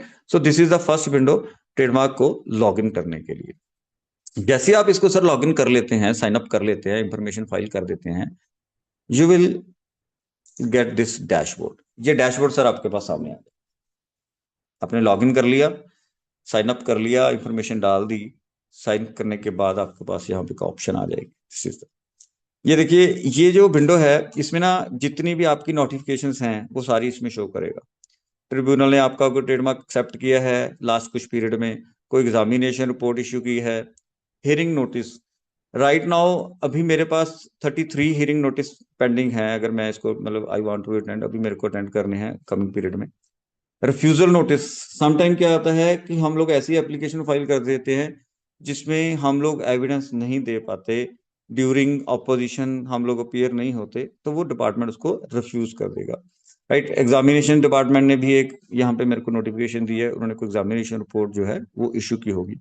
सो ये एक विंडो जो है डैशबोर्ड वो अपीयर होगा हमारे पास, राइट। चलिए सर, डैशबोर्ड के अंदर जो हमारा नेक्स्ट जो स्टेप है वो क्या है, that is new form filing. यहां से सर हमको ट्रेडमार्क फाइलिंग करनी है, राइट। तो इसके लिए डिफरेंट डिफरेंट फॉर्म्स हैं। बेसिकली ये एप्लीकेशन फाइल करने के लिए हमारा जो मेन फॉर्म है that is TMA, that is application. ऐसे ही काउंटर स्टेटमेंट के लिए TMC है, ऑपोजिशन के लिए TMO है, कोई रिप्लाई फाइल कर रहा है वो TMR है। So this kind the different, जैसे जैसे आप इसमें वर्किंग करते जाएंगे आपको जो सारे फॉर्म जो है वो समझ में आ जाएंगे। जो मिसलेनियस रिप्लाई कुछ फाइल करना है तो ये सारे फॉर्म वहां पे अवेलेबल हैं साइट के ऊपर, ठीक है। ये जो डैशबोर्ड है इसके ऊपर सारे फॉर्म। तो हम ट्रेडमार्क एप्लीकेशन फाइल करना चाहते हैं तो we have to click on this TMA, हमको यहाँ पे ट्रेडमार्क फाइल करना है, राइट। चलिए, जैसे सर ये इस विंडो के ऊपर आप क्लिक करेंगे, ये आपके पास सामने एक ऑप्शन आ जाएगी TMA, that is the form A, TMA, right. अब इसमें सर दो चीजें आपके इसमें सिलेक्ट करने वाली हैं। फर्स्ट चीज एप्लीकेंट सिलेक्शन, कि आप इंडिविजुअल हैं, सोल प्रोपराइटर हैं, आप स्टार्टअप हैं, आप स्मॉल एंटरप्राइजेस हैं, या आप अदर हैं। इंडिविजुअल्स के लिए, सोल प्रोपराइटर के लिए तो इंडिविजुअल सेलेक्ट करेंगे, राइट। बाकियों के लिए हम लोग स्मॉल एंटरप्राइजेस सेलेक्ट करते हैं, क्योंकि स्मॉल एंटरप्राइजेस जिनके भी पास MSME सर्टिफिकेट है, सिंपली हम बात करें आधार उद्यम, मुझे लगता है कि 95% केसेस में सबके पास वो आधार उद्यम रहता है। पार्टनरशिप फर्म्स, कंपनीज के लिए हम लोग ये ऑप्शन सेलेक्ट करेंगे स्मॉल एंटरप्राइज, क्योंकि अगर हम ये ऑप्शन सेलेक्ट नहीं करते, अदर्स ले लेते हैं, तो जो 4500 फीस का बेनिफिट जो मिलना था हमको, वो नहीं मिलेगा। मैंने आपको पीछे बताया था कि अगर आप MSME रजिस्टर्ड हैं तो आपको गवर्नमेंट फीस में 4500 का बेनिफिट मिलेगा, राइट। तो उसके लिए हमें स्मॉल एंटरप्राइज को सिलेक्ट करना होगा। अगर आप इंडिविजुअल प्रोपराइटर हैं, उनके लिए बाय डिफॉल्ट फीस 4500 है, तो वो सिलेक्ट करेंगे, कोई इशू ही नहीं है इसमें, ठीक है। But in case of other firms, partnership firms, companies, उनके लिए हम लोग स्मॉल एंटरप्राइज सेलेक्ट करेंगे। तो एप्लीकेंट सेलेक्ट हो गया, उसके साथ में हमको सेलेक्ट करनी है सर यहाँ पे क्लास, कि हम लोग कौन सी क्लास में एप्लीकेशन फाइल करना चाहते हैं। मैंने यहाँ पे क्लास 5 सेलेक्ट की है, क्योंकि मैं क्लास 5 के अंदर जो है वो एप्लीकेशन फाइल करना चाहता था, right. So applicant, form, as well as class, जैसे ये तीनों चीजें आप सेलेक्ट कर लोगे सही, आप यहाँ पे देखिए और बहुत सारी ऑप्शंस हैं। मल्टी क्लास में आप एप्लीकेशन फाइल कर सकते हैं, राइट। जैसे मैंने आपको बताया कि नाम आप एक रखते हैं, लेकिन आप डिफरेंट डिफरेंट क्लासेस के प्रोडक्ट्स में डील करना चाहते हैं, तो आप मल्टी क्लास में सेलेक्ट कर सकते हैं, राइट। उसमें होगा कुछ नहीं, सारी क्लासेस ओपन हो जाएंगी, आप क्लिक कर दोगे कि जी मैं 5 में, 8 में, 10 में, 12 में इन क्लासेस में एप्लीकेशन फाइल करना चाहता हूँ। उससे क्या होगा, एक ही एप्लीकेशन में सारी फीस कैलकुलेट कर देगा डिपार्टमेंट, और आप वन शॉट वो फाइल कर देंगे, राइट। इंस्टेड की अगर हम दोबारा दोबारा से एप्लीकेशन फाइल करने जाएंगे, पहले 5 में करेंगे, फिर 10 में करेंगे, फिर 15 में करेंगे, इट्स बेटर कि मल्टी क्लास में जाके आप उस क्लाइंट की डिफरेंट डिफरेंट क्लासेस में एप्लीकेशन फाइल कर सकते हैं, राइट। तो जैसे ही ये विंडो हमारी क्लियर होती है, हम ये सेलेक्ट कर लेते हैं, हमारे पास इसमें सर नेक्स्ट ऑप्शन आ जाती है। ये हमने डिस्कस कर लिया,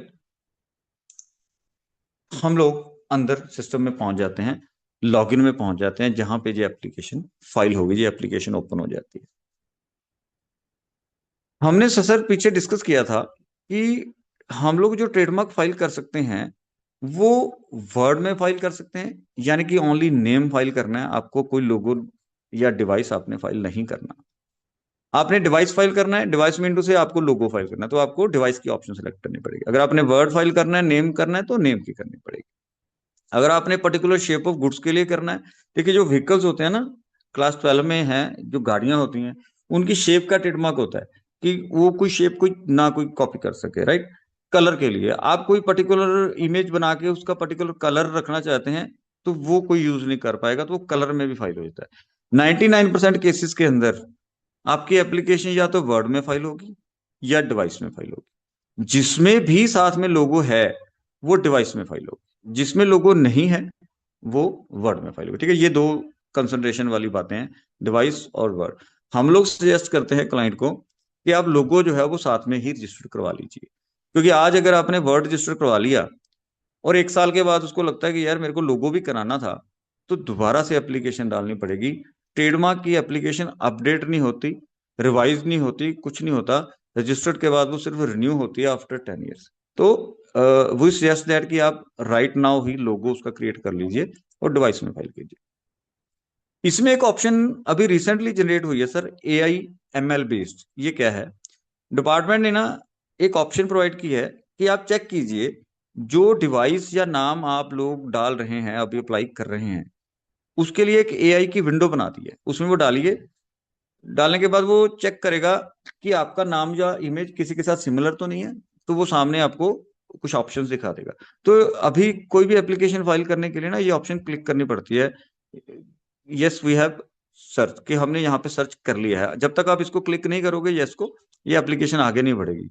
तो ये यस करना पड़ता है, और यहाँ से आप वो चेक कर सकते हो सर एआई। ये इस विंडो पे एक लिंक मिलेगा आपको, जिसमें आप क्लिक करेंगे, अपना नाम डालेंगे जो भी आप ट्रेडमार्क करना चाहते हो, और एज वेल एज जो है अपनी इमेज डाल सकते हो। वहां पे वो आपको दिखा देगा कि ये वाली जो इमेजेस हैं वो आप सिमिलर है, राइट। तो ये एक स्टेप है इसके अंदर, राइट।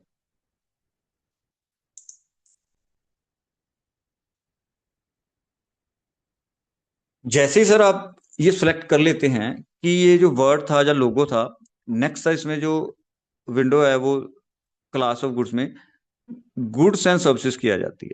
आपको अपने प्रोडक्ट्स यहाँ डालने हैं। जैसे मैंने क्लास 5 सेलेक्ट किया था, मैंने यहाँ पे क्लास 5 सेलेक्ट किया था, ये मैंने यहाँ पे क्लास 5 सेलेक्ट किया था, तो इसलिए ये मेरे को यहाँ पर भी क्लास 5 दिखा रहा है। जो भी क्लास आप वहां सेलेक्ट करेंगे वो क्लास यहाँ पे आ जाएगी, लेकिन उस क्लास के अंदर जो प्रोडक्ट्स हैं वो आपको यहाँ डालने हैं। ये एडिट की ऑप्शन है, यहाँ पे आप क्लिक करेंगे, यहाँ पे ये आप यू कैन राइट डाउन आप फार्मा, जैसे क्लास 5 जो फार्मास्यूटिकल की है। और फार्मास्यूटिकल में भी सर बहुत सारे प्रोडक्ट्स हैं, pharmaceutical for human consumption, tablets हैं, सिरप्स हैं, या कोई और स्पेसिफिकेशन आप देना चाहें वो आप यहाँ पे सारी चीजें दे सकते हैं, ठीक है। कोई पाउडर है, कोई शेक है, whatever, there are thousand of items in class 5। तो आप जो भी आपका क्लाइंट जिसमें डील करता है वो प्रोडक्ट आप यहाँ पे डालें, राइट। अभी मैंने एक आपको पीछे एक यहाँ पे एक स्लाइड में था हमारे पास कि हमको एक डॉक्यूमेंट में एफिडेविट देना है कि हम लोग बैक डेट से उस ट्रेडमार्क को यूज कर रहे हैं। आप 10 साल पहले आपने वो प्रोडक्ट को लॉन्च कर दिया था, बट बाई चांस आपने रजिस्टर नहीं करवाया था, because trademark registration is not mandatory. आप कोई भी नाम जो यूज करना चाहते हैं वो मैंडेटरी नहीं है कि आप उसका ट्रेडमार्क कराएं। वो तो आप प्रोटेक्शन चाहते हैं कि कल को आपका ट्रेडमार्क कॉपी ना हो जाए, इसलिए आप ट्रेडमार्क में जा रहे हैं, but otherwise it is not mandatory. So 10 year back आपने एक ट्रेडमार्क लॉन्च किया, आपने प्रोडक्ट लॉन्च किया, ठीक है, पॉपुलर हो गया। आज आपको लगता है कि मैं उसको रजिस्टर करवा लूं क्योंकि आज वो पॉपुलर हो गया, but because you are using since 10 year, तो आपको एक एफिडेविट देना है। तो यहाँ पे इस विंडो में एक ऑप्शन है, the mark is use by the applicant और it's predecessor in title since. अगर आप 10 साल से 20 साल से यूज कर रहे हैं तो यहाँ पे आपको वो डेट डालनी है, राइट। उसके रेलिवेंट डॉक्यूमेंट्स तो आप देने ही हैं, लेकिन वो डेट आप यहाँ पे क्लेम कर सकते हैं। अगर आप नहीं यूज कर रहे उसको, आपको कल से यूज करना है, you have a proposal to use, आपको आगे वाले पीरियड में यूज करना है, तो फिर हम ये वाली ऑप्शन सेलेक्ट करेंगे, प्रपोज टू बी यूज। तो दो ऑप्शंस हैं, if you are using from past तो यहाँ पे क्लिक करेंगे और उसकी डेट डालेंगे। अगर आप फ्रेश यूज करना चाहते हैं, अपकमिंग पीरियड में यूज करना चाहते हैं, तो ये डालेंगे। तो ये आप इसमें ऑप्शन डाल देंगे, राइट। चलिए, आफ्टर दैट सर आपको डॉक्यूमेंट्स अपलोड करने हैं।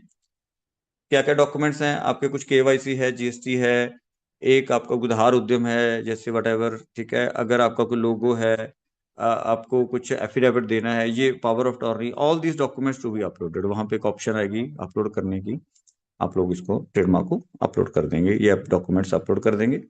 अपलोड करने के बाद नेक्स्ट विंडो सर जनरेट होती है पेमेंट की।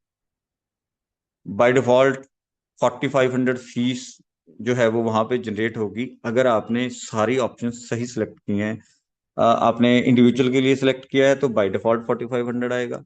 आपने एमएसएमई के लिए सिलेक्ट किया है तो भी बाय डिफॉल्ट वो 4500 आएगा। अगर आप वो अदर के लिए ऑप्शन सिलेक्ट करते हैं, एमएसएमई नहीं करते, स्मॉल एंटरप्राइजेस नहीं करते, यहाँ पे आपने जो है सही ऑप्शन सेलेक्ट नहीं की, आपने स्मॉल एंटरप्राइजेस नहीं किया, इंडिविजुअल नहीं किया, तो अदर में जाएंगे तो वो फीस सर 9000 कैलकुलेट करेगा, अदरवाइज वो 4500 फीस पेमेंट कर देंगे।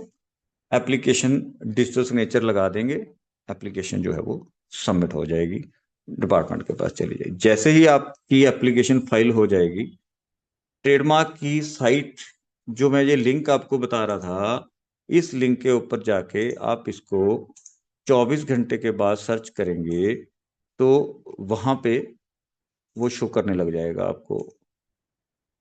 ये किसी विंडो में था यहाँ पे लिंक, ये जो साइट है यहाँ पे जैसे हम कर रहे थे, जैसे ही आप एप्लीकेशन फाइल करोगे नेक्स्ट 24 आवर्स में इस साइट के ऊपर वो आपकी एप्लीकेशन शो होने लग जाएगी। आप नेम डालेंगे, क्लास डालेंगे, आपकी एप्लीकेशन वहां पे शो होने लग जाएगी, राइट। एक एप्लीकेशन नंबर आपको अलॉट हो जाएगा, और उसके बाद वो वर्किंग स्टार्ट हो जाएगी।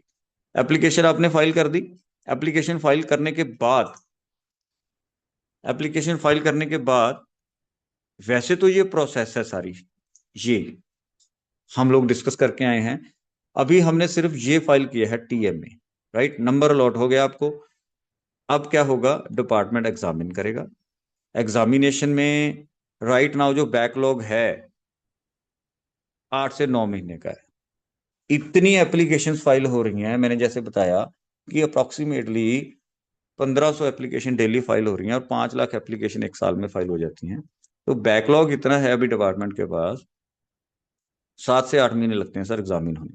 एग्जामिनेशन रिपोर्ट आएगी, एक्सेप्ट हो जाए तो अपोजिशन प्रोसेस चल पड़ेगी, नहीं एक्सेप्ट हुआ ऑब्जेक्शन लग जाएगा, तो आप रिप्लाई फाइल करेंगे। रिप्लाई फाइल करने के बाद वो एक्सेप्ट हो सकता है, फिर ओपोजिशन चलेगी। तो ये सारा प्रोसेस फॉलो करते करते करते अगर आप ये सारे स्टेप्स क्लियर कर लेते हैं तो finally you will get the certificate sir. ये आपको यहाँ पे डिपार्टमेंट एक सर्टिफिकेट इशू कर देगा। This is the whole process, right.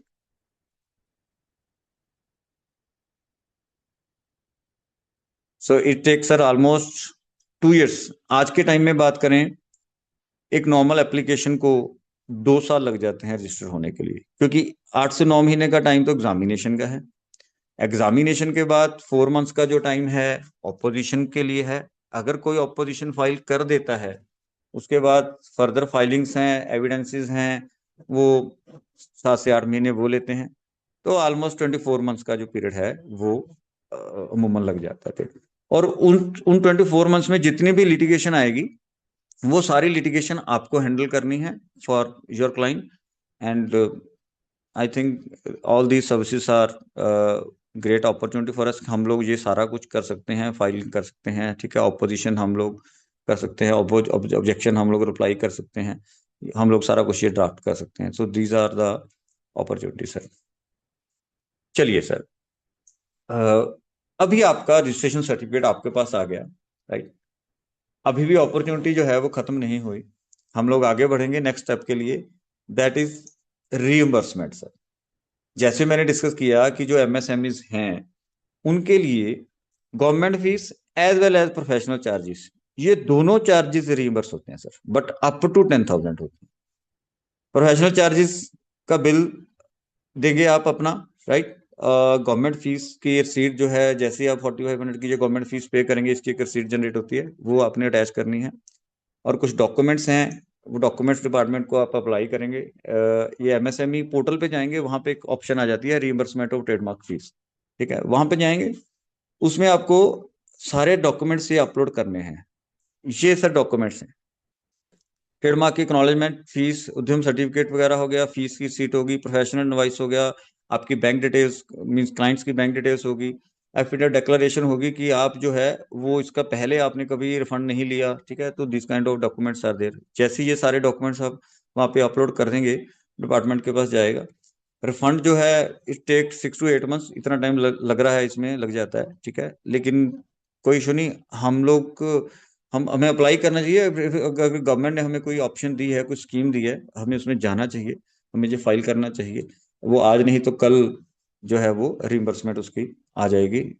इसमें क्योंकि गवर्नमेंट जो है इसको प्रमोट करना चाहती है और चाहती है कि जितने भी एमएसएमईज हैं वो ट्रेडमार्क रजिस्टर करें, ठीक है। क्योंकि इससे सर क्या है, अगर आप रजिस्टर्ड ट्रेडमार्क के साथ काम कर रहे हैं then there will be peace of mind.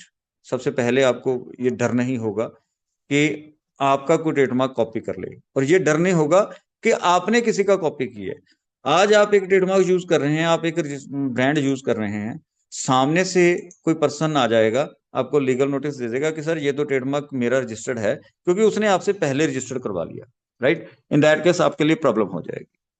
So it's better कि 5 साल 10 साल बाद मेहनत करने के बाद आप ब्रांड रजिस्टर्ड करवाएं, उससे बेटर है कि लॉन्च करने से पहले आप ट्रेडमार्क रजिस्टर्ड करवाएं, राइट। क्योंकि बहुत लंबा अरसा है, इसमें बहुत मेहनत है, लिटिगेशन है। तो हम लोग अपने क्लाइंट्स को ये सजेस्ट करते हैं कि अगर आपने कोई प्रोडक्ट 1 साल बाद यूज करना है तो आज उसकी 4-5 एप्लीकेशंस डाल दीजिए। 4-5 एप्लीकेशन सर हम क्यों सजेस्ट करते हैं, क्योंकि लिटिगेशन जो है वो मैंने बताया आपको 90% केसेस में है। आपने मान लो 4 ट्रेडमार्क फाइल कर दिए, उसमें से 2 रजिस्टर्ड हो जाए, 1 रजिस्टर्ड हो जाए विदाउट ऑपोजिशन, ठीक है, जैसे ही वो रजिस्टर्ड हो गया उसको प्रमोट करना शुरू कर देंगे सर। और बाकी 3 की लिटिगेशन चल रही है, कोई बात नहीं, चलने दो, उसको फाइट करेंगे, राइट। तो हम लोग सजेस्ट करते हैं कि आपने अगर 1 साल बाद कुछ बिजनेस करना है या 1 साल बाद कोई प्रोडक्ट लॉन्च करना है, आज उसके 2-3 ऑप्शन सर्च कीजिए जो आपको अच्छी लगती हैं, सजेस्ट कीजिए आप क्लाइंट को, राइट। और आप उसको फाइल 3-4 एप्लीकेशन आज आप फाइल कर दीजिए। आपके लिए जो बेनिफिशियल होगी, जो रजिस्टर्ड हो जाएगी, उसको कंटिन्यू कर लेंगे। अगर बाई चांस कोई लिटिगेशन में कोई एप्लीकेशन रिफ्यूज हो जाती है, वो विल डिसकंटिन्यू दैट। एक्सपेंसेस हैं कितने, ओनली 4500 गवर्नमेंट फीस है, प्लस हमारे प्रोफेशनल फीस हैं। सो जो बिजनेसमैन बिजनेस कर रहे हैं उनके लिए सर ये इन्वेस्टमेंट है। फर्स्ट ऑफ ऑल ट्रेडमार्क जो है, इसको वो एक्सपेंसेस, अगर उनको ये लगेगा कि ये एक्सपेंसेस है, वो कभी नहीं करेंगे सर। इट इज इन्वेस्टमेंट, क्योंकि नेम डेवलप करना अपने आप में एक बहुत बड़ी एसेट है। जब ये नेम डेवलप हो जाता है ना सर, उसके बाद आपका कोई ट्रेडमार्क कॉपी कर ले, फिर आपको बहुत पेन होगा। फिर आप वो पैसे लेके घूमते फिरेंगे कि जी हम अभी इसको रजिस्टर करवाना चाहते हैं, क्योंकि ऑलरेडी किसी और ने रजिस्टर करवा लिया, उसके बाद कुछ नहीं होगा, राइट। तो हमने बहुत सारी लिटिगेशन देखी है इसमें। तो पर्सन जो है वो किसी भी कॉस्ट के ऊपर रजिस्टर करवाना चाहते हैं, क्योंकि लिटिगेशन इतनी लंबी हो जाती है कई बार। तो फिर पर्सन चाहता है कि मैंने इसको डेवलप कर लिया है और ये पॉपुलर भी हो गया है, मेरे बिजनेस के लिए ये बहुत जरूरी है, तो वो फिर वो कोई भी कॉस्ट पे करने के लिए तैयार हो जाता है। आप अपना प्रोफेशनल सर्विस दीजिए और प्रॉपरली इसको गाइड कीजिए, और you will get the response sir. ये सर पूरी प्रोसेस है एक लोगो को सर ब्रांड बनने के लिए। ये स्टेजेस हैं। लोगो होता है, आप उसको ट्रेडमार्क की एप्लीकेशन डालते हैं, ठीक है, डिपार्टमेंट उसको सर्च करता है, एग्जामिन करता है, उसके बाद उसके ऊपर स्टैंपिंग लगाता है कि राइट यू आर गुड, आपका ये ट्रेडमार्क ओके है। अगर कोई लिटिगेशन नहीं आती तो रजिस्टर्ड हो जाएगा, लिटिगेशन आती भी है और वो आप क्लियर कर देते हैं तो वो रजिस्टर्ड हो जाएगा। रजिस्टर्ड करने के बाद फिर वो ब्रांड आपका बन जाएगा। तो ये स्टेजेस हैं सर सिंपली, जिसके थ्रू हम वर्किंग कर रहे हैं सर। मैं अपना एक्सपीरियंस बताऊं सर, मैं पिछले 5-6 साल से इस फील्ड में काम कर रहा हूं, और आज मैंने 500 से ज्यादा ट्रेडमार्क इसमें फाइल किए हैं, ठीक है। मैंने आपको एक विंडो में दिखाया था कि 31 हियरिंग्स तो मेरी पेंडिंग पड़ी हैं, अटेंड करने वाली हैं। यहाँ पे 33 हियरिंग्स मेरी सर अटेंड करने वाली पड़ी हैं। अब होता क्या है, जो हियरिंग आती है सर उसमें ना टाइम बहुत होता है, 2-2 महीने 1-1 महीने बाद की हियरिंग आ जाती है। ये सब आने वाले टाइम की हियरिंग्स हैं, मेरे को नोटिफिकेशन सब इसकी आ रखी हैं, और हम लोग इसको डे बाई डे अटेंड करेंगे, राइट। तो मतलब अभी मैं आपको एक विंडो दिखा नहीं सकता, मैंने यहाँ पे वो स्लॉट अभी पेस्ट नहीं किया। तो 500 से ज्यादा ड्राफ्ट रिप्लाई हम कर चुके हैं, फाइल कर चुके हैं, ऑपोजिशन के, ऑब्जेक्शन के, राइट। चलिए thank you sir. It was a deliberation. कोई किसी का क्वेश्चन है थ्रू आउट दिस जर्नी तो हम लोग वो डिस्कस Yes, कर सकते hello. हैं, please. Yes sir please. Yes, sir. This side से तुषांत from सिरसा हरियाणा. जी जी शाह जी। जी सर। सर एक क्वेश्चन था मेरा, जैसे सपोज क्लास 3 है तो उसके अंदर कम से कम भी 100-200 आइटम्स हैं. बिल्कुल है सर। ठीक है, और हम जहाँ गुड्स एंड डिस्क्रिप्शन में लिखते हैं कि हम 4 या 5 ही नेम देते हैं मेनली, तो वो क्या उन 4 या 5 के लिए होती है, वो सभी आइटम जो उस क्लास में आती है उसके लिए है? नहीं नहीं सर, आपने अगर आपके 100 प्रोडक्ट है, आप 100 प्रोडक्ट लिखिए। अगर आप 4-5 डालेंगे तो वो 5 के लिए ही आपका ट्रेडमार्क होगा। छठी आइटम के लिए कोई तीसरा बंदा आके उसकी एप्लीकेशन डाल देगा और उसको आप रोक नहीं अच्छा. पाएंगे। ओके, जी, जो हमने आइटम डाली है फिर उसी के लिए ही है. वो उसी के लिए है। क्योंकि देखिए ट्रेडमार्क में अगर आप लॉ स्टडी करेंगे ना, वो ये कहता है कि एक सिंगल प्रोडक्ट रजिस्टर करवा के आपकी हाँ. पूरी क्लास के ऊपर या पूरी 45 क्लासेस के ऊपर मोनोपोली नहीं है, ठीक राइट। है. वो राइट. मोनोपोली नहीं देते आपको, तो आपको आपके प्रोडक्ट के लिए ट्रेडमार्क दिया है उन्होंने। अगर आपकी क्लास के अंदर 100 प्रोडक्ट हैं और आपको लगता है कि मैं फ्यूचर में मैंने 5-10 प्रोडक्ट और ऐड करने हैं, आज ही एप्लीकेशन में डाल दीजिए, कोई प्रॉब्लम नहीं। Okay sir. जी एप्लीकेशन में डाल. हाय sir, CA Sanchit Agarwal this side. Sir sir sir एक प्लीज सर। क्वेरी मेरी थी. जैसे जी मेरे एक क्लाइंट है, उनका क्लास 21 में रजिस्ट्रेशन अभी होनी है, जी सर। और जो उनका नाम है उस नाम से ऑलरेडी मुझे 3 या 4 रजिस्टर्ड ट्रेडमार्क्स दिख रहे हैं. राइट सर, प्रोडक्ट सेम है सर उनका। सर क्लास सेम है, प्रोडक्ट अलग अलग है। जैसे फॉर एग्जांपल मेरे क्लाइंट का मिनरल वाटर का ट्रेडिंग है, तो उन्होंने अपना जी सर। ब्रांड बनाना है, जी सर। और जो उस नाम से ऑलरेडी रजिस्टर्ड है ब्रांड। सब्जी लेनी है उनके ना, और दूध। अ, दुकान दिखाओ। सर हाँ, नहीं किसी और का शायद कितने दुकान का का है? नेम। हाँ, जरा जरा म्यूट कर दीजिए। मैं आई थिंक तो बीच वही है में। जेड़े मोहम्मद लेंदे शर्मा जी का म्यूट है ये उनका, आई गया जी जो म्यूट करते हैं अगर। ये चेपी वाले है। नहीं चेपी ना। हाँ जी हाँ जी सर। तो सर उनका क्लास सेम है, क्लास 21। बट जो ऑलरेडी जिस नाम जो नाम है वो सेम नाम रजिस्टर्ड है, उनका मैन्युफैक्चरिंग ऑफ ये है, क्या बोलते हैं, प्लास्टिक बॉटल्स है। तो क्या वो चीज़ हम रजिस्टर कर सकते हैं, या उसमें कल को इशू आएगा?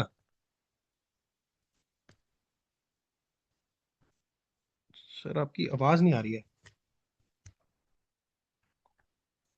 हेलो। प्लीज। हाँ जी हाँ हाँ जी, जी। अब आ रही है सर जी जी। जी जी जी जी। सॉरी, मैं ये कह रहा था, मैं कहा अगर आपका जो आपने एप्लीकेशन सर्च की है उसमें मिनरल वाटर कहीं पे भी रजिस्टर्ड नहीं है उस क्लास में आपके नेम जी से, तो आप जी। उसमें जा सकते हैं। वो प्लास्टिक बॉटल के लिए रजिस्टर्ड है बट मिनरल वाटर के लिए रजिस्टर्ड नहीं है। राइट। हाँ जी हाँ जी, जैसे बस सर उनका आपको class glass for kitchen, crockery for kitchen, house hold and kitchen utensils के नाम से रजिस्टर्ड है, सेम नाम है। कोई इशू, कोई इशू नहीं। आप लोग अपने मिनरल वाटर में जाइए, अगर उस क्लास में मिनरल वाटर फॉल कर रहा है और वो रजिस्टर्ड जी नहीं है तो आप उसमें जाइए, वो इजीली रजिस्टर हो जाएगा। कोई प्रॉब्लम नहीं है। राइट, अभी मतलब रिसेंटली सर। मेरा एक केस चल रहा है, मैं रिसेंटली आपको एक जी डिसीजन बताता हूँ। 10-15 दिन पहले हमारा आया, विराट नाम से ना, हमारा एक फैन है हमारे क्लाइंट के। ठीक है, विराट। जी और सामने एक पार्टी के कूलर थे, वो ऑलरेडी रजिस्टर्ड थे, 1999 से वो वर्क कर रहे थे, और हमने जो एप्लीकेशन थी वो 2 साल पहले डाल दी थी फैन की। राइट। जी अब उनको उन्होंने तो पूरी फाइट की, ऑपोजिशन लगाई, उनका काम है। देखो सामने वाली पार्टी, हालांकि क्या है ना, उसमें लाइन सेम थी, इलेक्ट्रॉनिक लाइन थी, और फैन और cooler both are in same line. और वो हो सकता है वो सेल भी करते हो, बट उनका रजिस्ट्रेशन जो थी वो सिर्फ कूलर के लिए थी। राइट। तो जी बहुत सारी जजमेंट्स हैं जो क्लियर कट कहती हैं कि आपका एक क्लास में जो प्रोडक्ट रजिस्टर्ड है आप सिर्फ उसी के लिए फाइट कर सकते हैं। बाकी जो प्रोडक्ट्स हैं अगर आपने वो रजिस्टर्ड नहीं करवाए तो वो सामने वाली पार्टी उसको रजिस्टर्ड करवा सकती है। राइट। इसमें आपके वाले केस में तो क्लियर कट है कि वो बॉटल यूज कर रहा है या किचन एसेसरी यूज कर रहा है, मिनरल वाटर के साथ उसका दूर दूर तक कोई लिंक नहीं है। Right right. मैं तो इसमें सर थोड़ा बस। और क्लैरिफाई रिफाइन करता हूँ। मान लो आपने आज जी मिनरल वाटर के लिए कर लिया, ठीक है। जी कल को कल को कोई पर्सन इसमें कोल्ड ड्रिंक के लिए एप्लीकेशन लगा देता है सेम, जी। हालांकि क्योंकि आपने मैनुअल वाटर रजिस्टर करवा लिया, आज हम्म। उसमें आपने कोल्ड ड्रिंक नहीं डाला, आपने उसमें जूस नहीं डाला उस प्रोडक्ट के लिए, तो कल को सामने वाली पार्टी एप्लीकेशन आपसे पहले लगा देती है, तो वो आपके लिए भी मतलब प्रॉब्लम है। आप उसको चैलेंज नहीं कर सकते, चैलेंज कर सकते हैं बट वो डिपार्टमेंट के ऊपर है कि उसको अलाउ नहीं करेगा। सो आपके वाले केस में समझ। तो अभी प्रोडक्ट बिल्कुल डिफरेंट है, लाइन ही डिफरेंट है, प्लास्टिक बॉटल्स हैं और मिनरल वाटर दूर दूर तक कोई लिंक नहीं है। आप एप्लीकेशन डालिए, आराम से अप्रूव हो जाएगी। Thank you so much sir. Sir बस एक समरी और मैं जानना चाहता हूँ आपसे।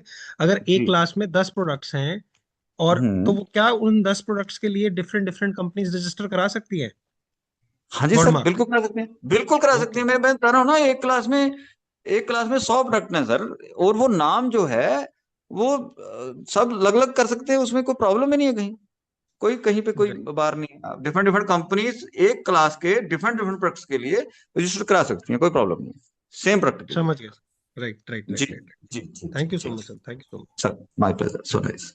Hello. Yeah, Shekhar ji, I have one question. Can I ask? Please please ma'am, ma'am ji.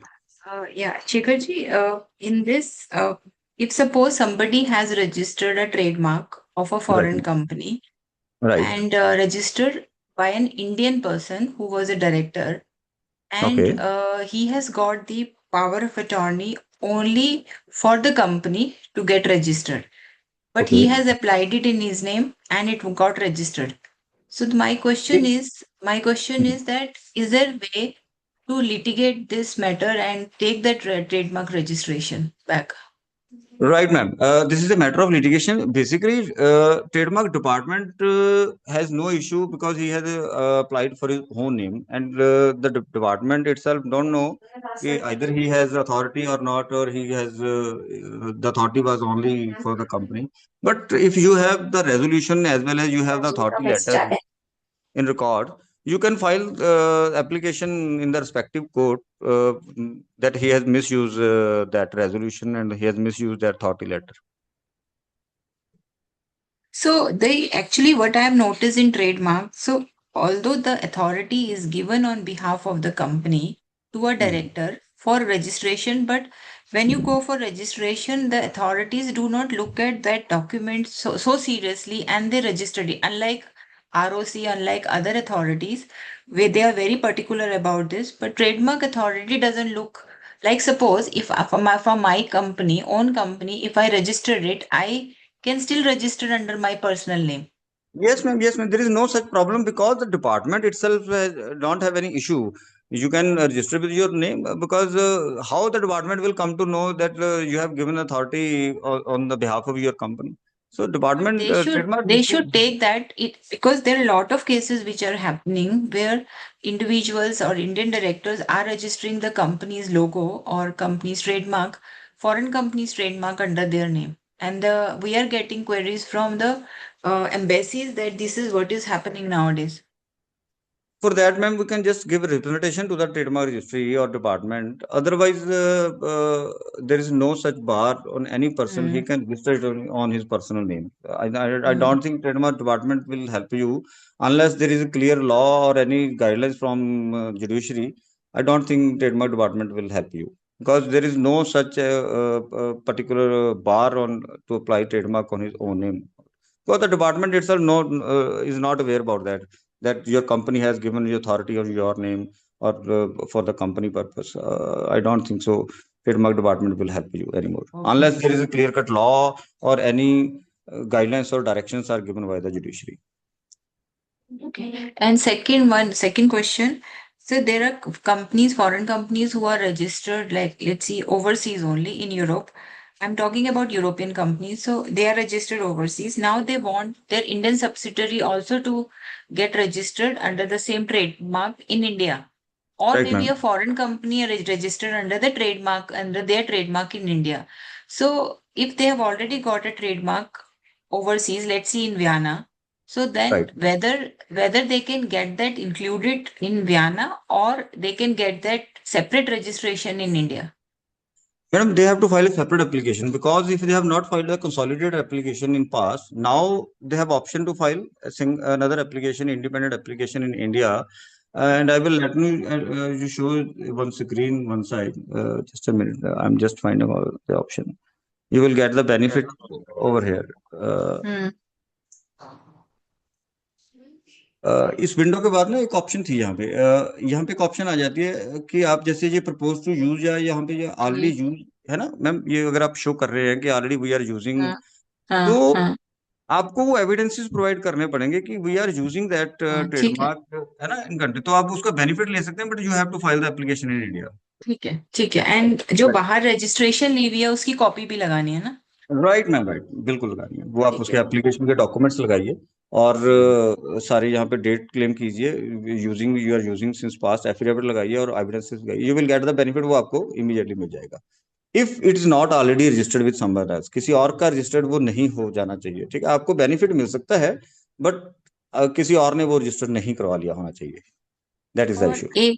Okay. और एक कुछ कंपनीज की टैगलाइन होती है, वो भी हम इसी कैटेगरी में रजिस्टर करते हैं ना?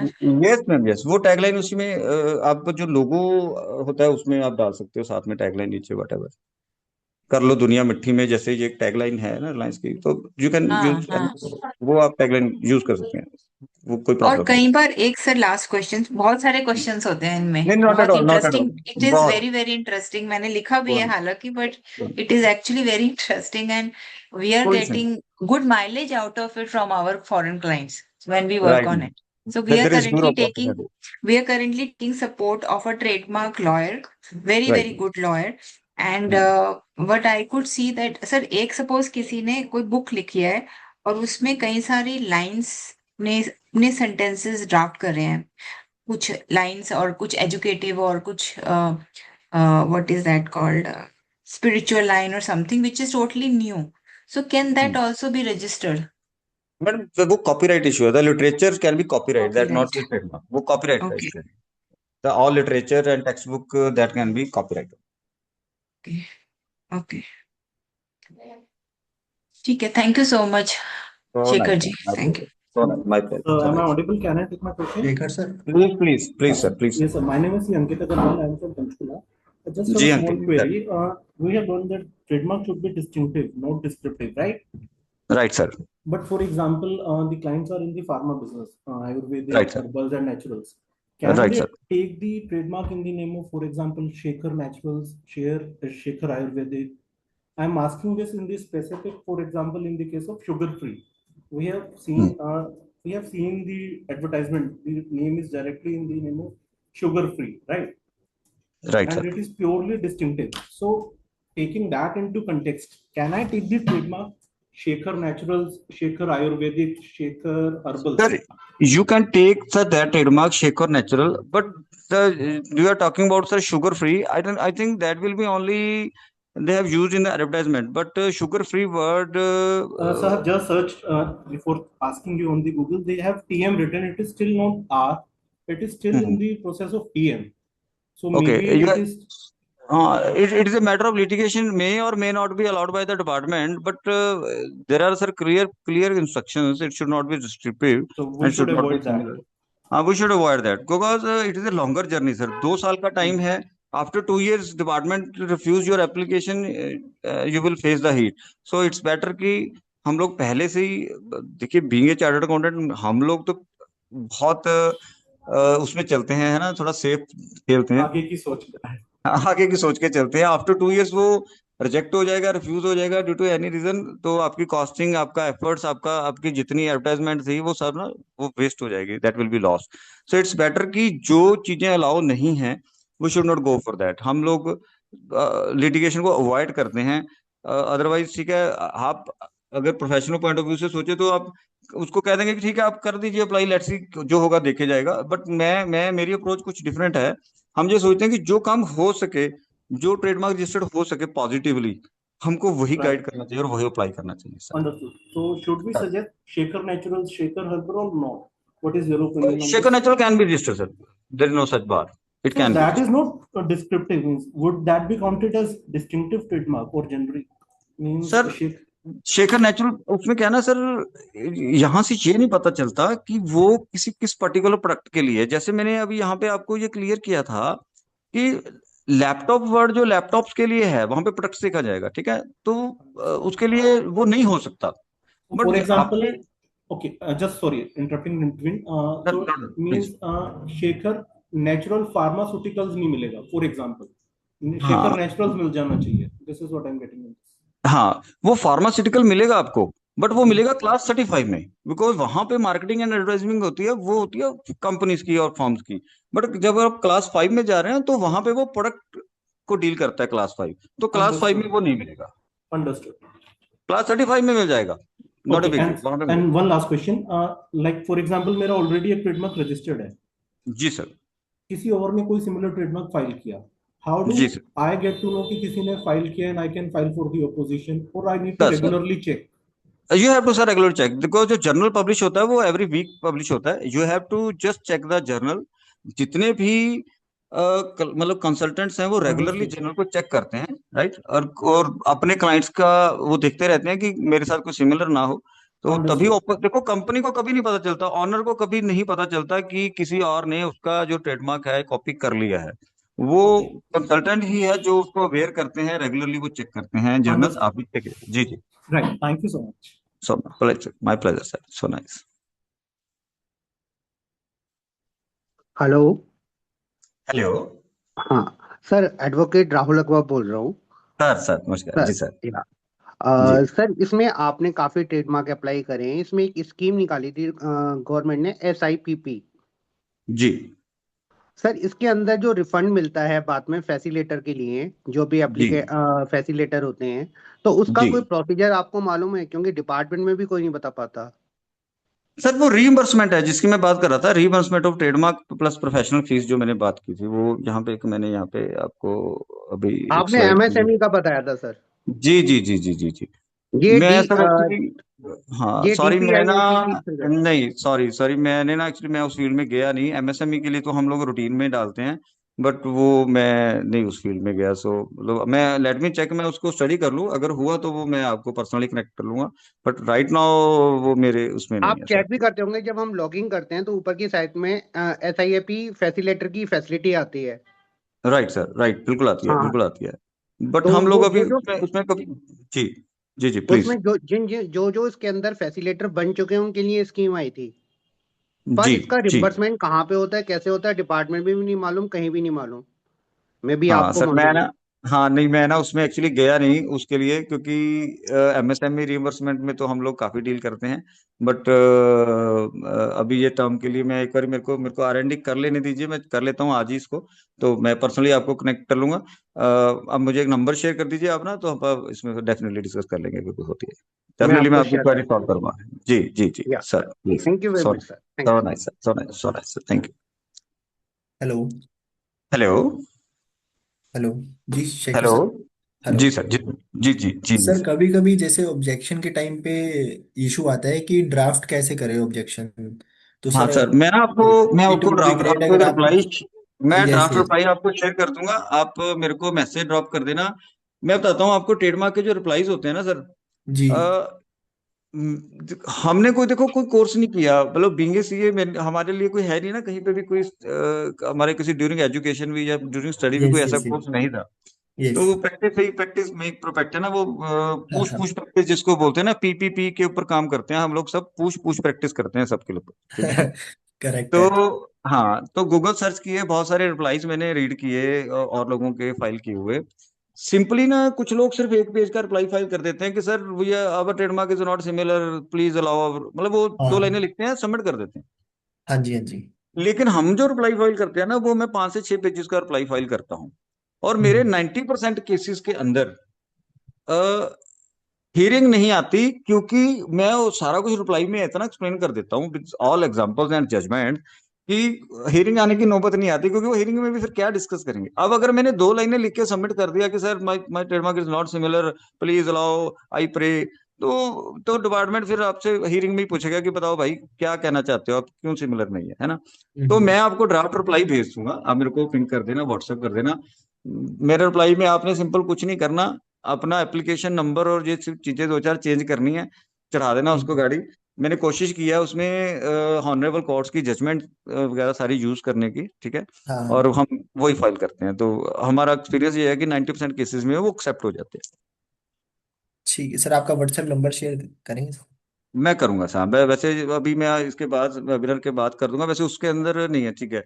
आप या तो नोट कर लीजिए, हाँ जी। इट्स 97796 97796 76117। 76117।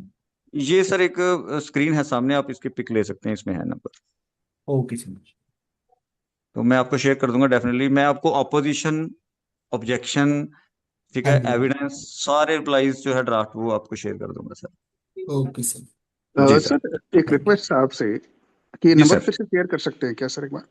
हाँ सर, ये सामने है, देखो PPT में आ रहा sir.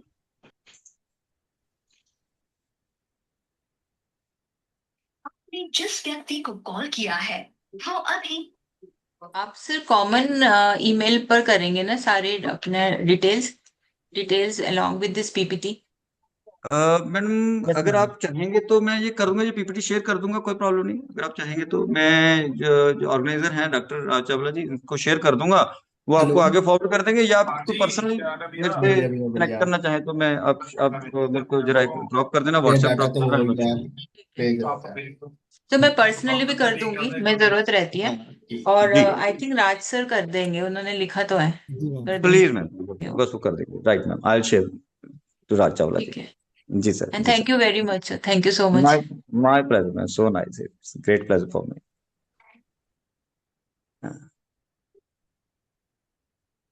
Sir, any other query?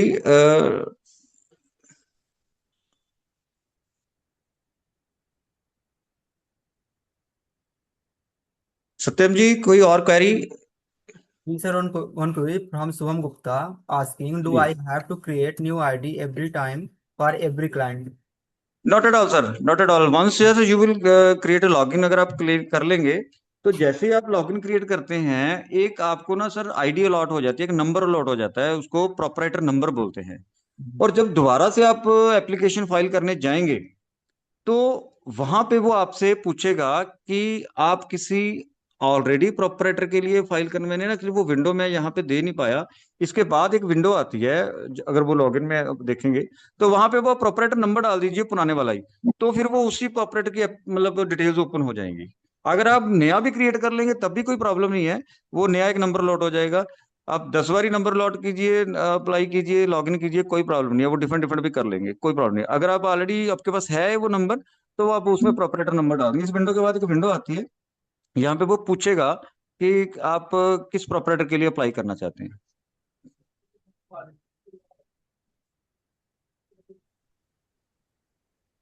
Ji. Dear participant, if you have any query, please ask in chat box.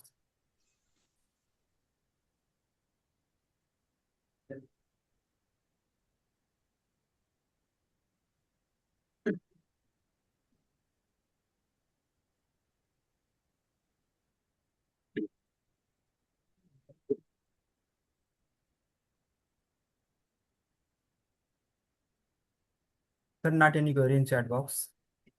चलिए, as you like. As we conclude today's webinar, thank you, please. I extend my sincere gratitude to our esteemed organizer, C.A. Dr. Raj Chawla, for his vision and support this season. My heartfelt thanks to our respected speaker, C.A. Shekhar Kumar Garg, sir, for delivering such an insightful and impactful session. Thank you so much, sir, and thank you all the participants for your valuable time and patience. Thank you to so much, sir, all of you. Thank you once again, the BRC network, as well as CA Dr. Raj Chawla ji and the whole team for organizing this webinar.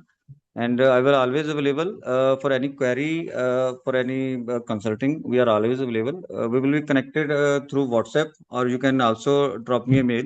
I will definitely reward you if it in my field. Definitely, I will reward you. Thank you very much once again to all the participants.